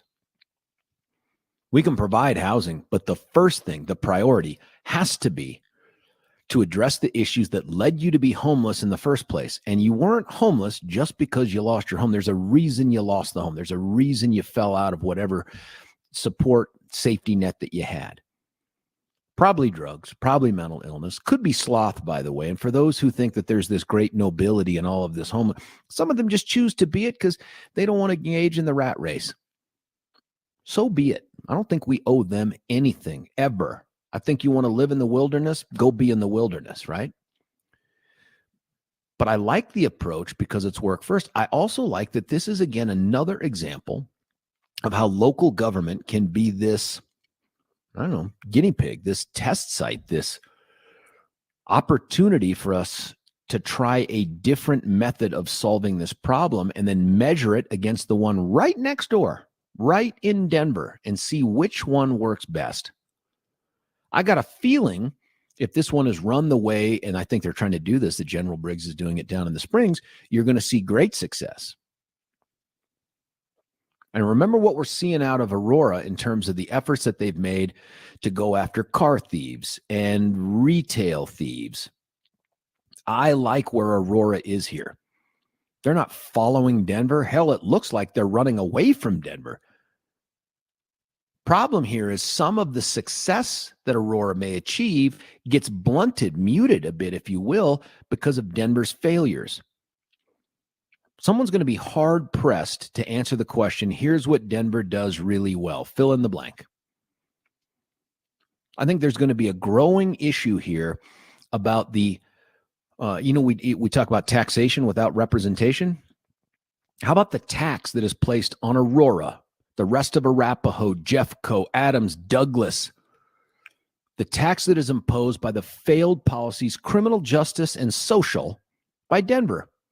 The mistakes they make, we all pay for. And yet we can't vote to replace the clowns that put these things in place. That's not fair because we end up having to pay a higher tax. Once again, as Colorado circles the drain, it will be Denver that leads the charge because the entire legislative effort is focused on Denver and Boulder, the Denver-Boulder corridor. The rest of the suburbs are barely tolerable. The rurals, they'd love to release enough wolves that there are no rurals anymore. Everybody's forced. There's like a handful of, farmers, solar-powered agricultural operations that use no water but produce all the marijuana and food that we need. No beef. We don't need beef. Cows produce a lot of gas. All of this flows from this ridiculous thought process that comes out of living in what I think these people perceive to be the crown jewel of of Colorado. That Denver's the epitome of Colorado. It doesn't even represent Colorado. Denver's a teeny tiny spot on a giant state. But this is the goal that and I want to see Aurora win to perhaps put pressure on Denverites to acknowledge that their path is the wrong path. I mean, this is to some extent for Aurora, a path split there in the woods, and I took the one less traveled by, and it's made all the difference. That's Aurora. 303-696-1971. Here's a text. If they receive federal money, that's probably going to have strings tied to it. It might, but I don't think that Dustin and Danielle and the Beard and the rest of them would go down this road if they didn't feel like they had the flexibility to put in place the policies that they think will best, I think, help guide some of these homeless folks to not just be not homeless for a moment, which he described the approach that Denver's taking, which is, hey, if we take you off the streets, you're not homeless anymore. What a Band-Aid for a sucking chest wound. Aurora says, I'm not going to give you fish. I'm going to teach you to fish. Where have we heard that before? That seems to be what we're talking about. Here's another. I hope it's being used for homeless citizens, not asylum seekers. Hell, let's call them what they are, illegals. I'm all for it. Glad to hear treatment is a requirement. One thing. Asylum seekers are not illegals. Once the government, whether we agree or disagree that they should be considered asylum seekers, once they cross the border and they're given that CFB or CFP1 or whatever it is with that stamp of approval from Uncle Sam and the court date years down the road, they're here legally. It doesn't change the impact that they have on society. It doesn't change the impact that they have on our safety net and the other support services, but they're not illegals. There is a difference between someone who goes through the process and is allowed in, even on the weak standards that the Biden administration sets, and people who just simply say, I don't care, and break into the country. There's a complete difference. Another text. The problem is, George, this attracts homeless people. They probably come from all over the Western United States. When they hear about that, they can get everything for free here. They're not getting everything for free here. You know what I mean? They're not getting everything for free here. There's requirements. This is why it might be harder for them to get engaged with Aurora, because Aurora is saying, we're not just giving you a free lunch. That's not how it works. You're going to do stuff so that we don't have to care for you anymore. We're not looking to provide long-term housing for you. We're looking to help you to help yourself and then get the hell out. Go be part of the community somewhere. Denver is like, let's just work on our numbers and we'll sustain your existence. Maybe you'll get treatment. Maybe you'll get a job. But either way, we'll always be here for a couple nights in someplace warm with 3 hots and a cot. 303-696-1971. More texts that are coming in here. Boom, boom, boom. Yeah, but here's one. Yeah, but when they get the hell out, they're still hanging around the Denver area. They might, but just stay in Denver. Another text. I pray Aurora did not take Fed money to purchase that hotel. There was something about federal funds that the state got, that the state then I think becomes the administrator for those funds. I don't think it's a direct pass through from the feds to Aurora, but I can ask Councilman Zvonek about that. More texts. Georgie, may I correct you on your comment on what Denver and Decay does well?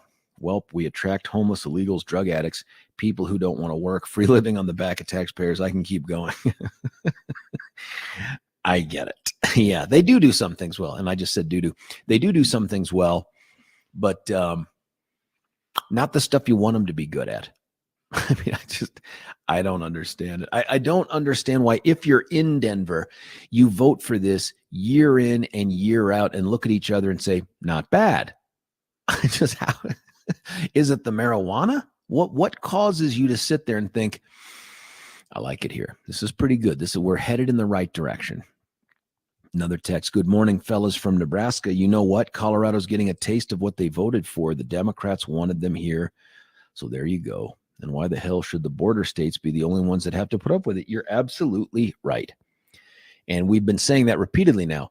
This issue would not be at the level it is but for Greg Abbott. This dude is an unsung hero. I know he's vilified by the lefties who are in charge of the big urban centers, but it's just so fascinating, funny, if you will, to watch cities that many, many miles from the border and the issues surrounding the border proudly proclaim they are sanctuary cities to absorb the tens of people that come into their city each year. It's, immigrants is what makes the country great. Diversity is its own strength. All of that stuff. And then when Greg Abbott says, "Oh, do you like apples? How about these apples?" and they get bushels full, then they're pulling out their hair screaming foul. You can't do that. That's not fair. That's the only reason I agree with Jacqueline. That is exactly what's going on here. But I like Aurora's approach, and I like the idea that they're going to try to set up a way to say, nope, we're not going to host illegals here. If you're in the country without permission, we're not using Aurora taxpayer dollars to put you into this system. How successful they'll be, I don't know. Maybe. 303-696-1971, another... if they build it, they will come. That's that same sentiment. I worry about that too. If you got a great thing going, will people come? But honestly, if they show up in Aurora and after, I don't know how I'm making this up, couple weeks, a month or so, they become self-sufficient-ish and they're able to leave and go on and do something else or prosper at some level that doesn't require city or state intervention, isn't that a win? Maybe that's not the worst thing in the world. 303-696-1971 is the number. Let me tell you about Dan Kaplis. Dan Kaplis, Bob R. Wahid, super attorneys. I tell you about them all the time. I share with you the anecdotes of some of the stuff I encountered while working for Dan. I can't believe I'm saying this. Is it 18 years ago? 17? I mean, what has happened? That guy looks the same. I look like Dan's older, shorter, less wealthy brother. Probably look older than Bobber too, because Bobber's a kid. But Bobber's been doing this now for all of those years because I did Bobber's first trial. If you're hurt, doesn't have to be motor vehicle accident, but that happens a lot, right? Like if you're hurt by an individual, trucking company, hell, it could be at a business. You could be at your place of business. Dan represented some of those folks that got really seriously hurt by that escalator malfunction at Coors Field some years back.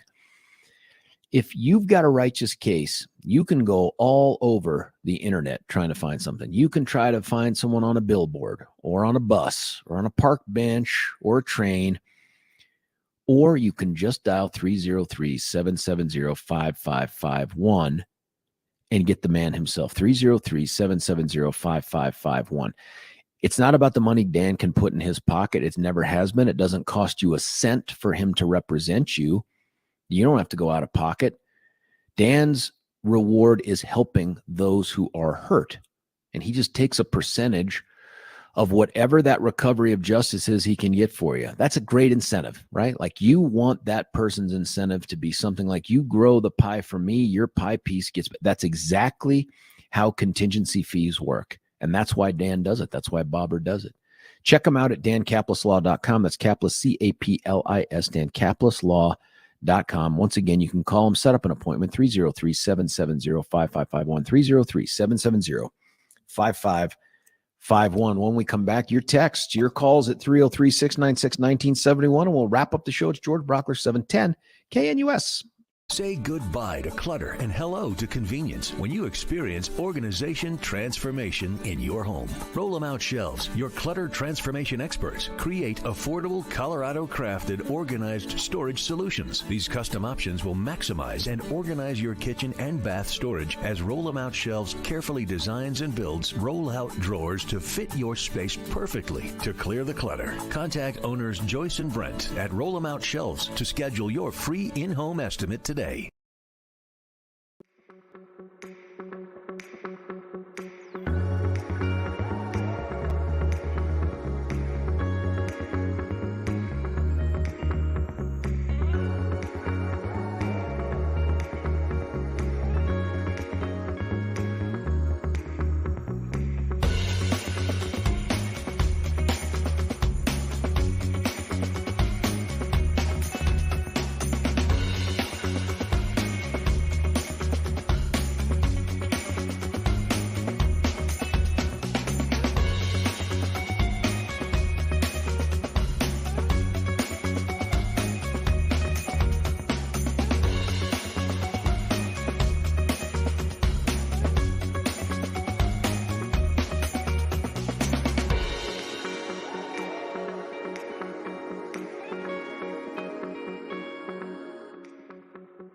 George Brauchler back with you here, 710 KNUS, beginning of the new year, beginning of the new you. If you're a man of a certain age and you've lost that joie de vivre, that spring in your step, you're having trouble.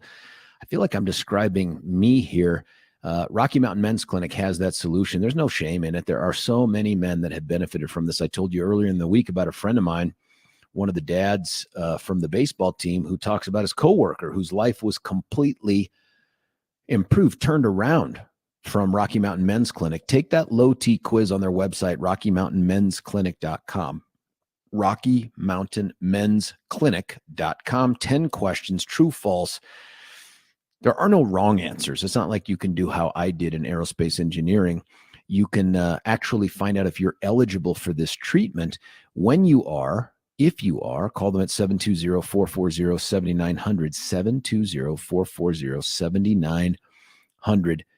Visit is free when you sign up with them. $99 if you go, but once you hear what they can do for you, you agree to do the treatment. That $99 gets rolled into the cost of the treatment, and it ends up becoming free. Check them out at RockyMountainMen'sClinic.com. Going right to the phone lines. Jay, you're on 710 KNUS. Jay, what do you think? I got a question for you, which I can't find the answer to. Oh, you've really called the wrong place, but let's take a shot at it. No, you're a wise man. You're a very wise man. I'm just a farmer, a rancher, a truck driver. I can't go to the sky like Same. you can. But what do you got? Okay, so I can't get these people to quit calling me for all this medical stuff. So I'll get like 8 or 10 phone calls a day, and they're all from a different number. What's it about? Do you have Medicaid Red and Blue? Do you have? And it's just a constant, and all the numbers are a different number. You call back, and it says the number does not exist. And then when you talk to somebody, then it's they just hang up on you. Weird. Who is doing this, and how do I get to the bottom of it? Because I can't even find who it is. That's my problem. Yeah, Jay, I can't find Billy's going to put you on hold, Jay. Billy's got an answer for you, Jay, but we got to cut away. Billy, how much time we got, my man? 13 seconds is only enough to say thanks to my great guests, Mike Lynch, Kent Theory, Dustin Zvonik, and you. Your texts, your calls. We'll be back tomorrow. George Brauchler, 710 KNUS.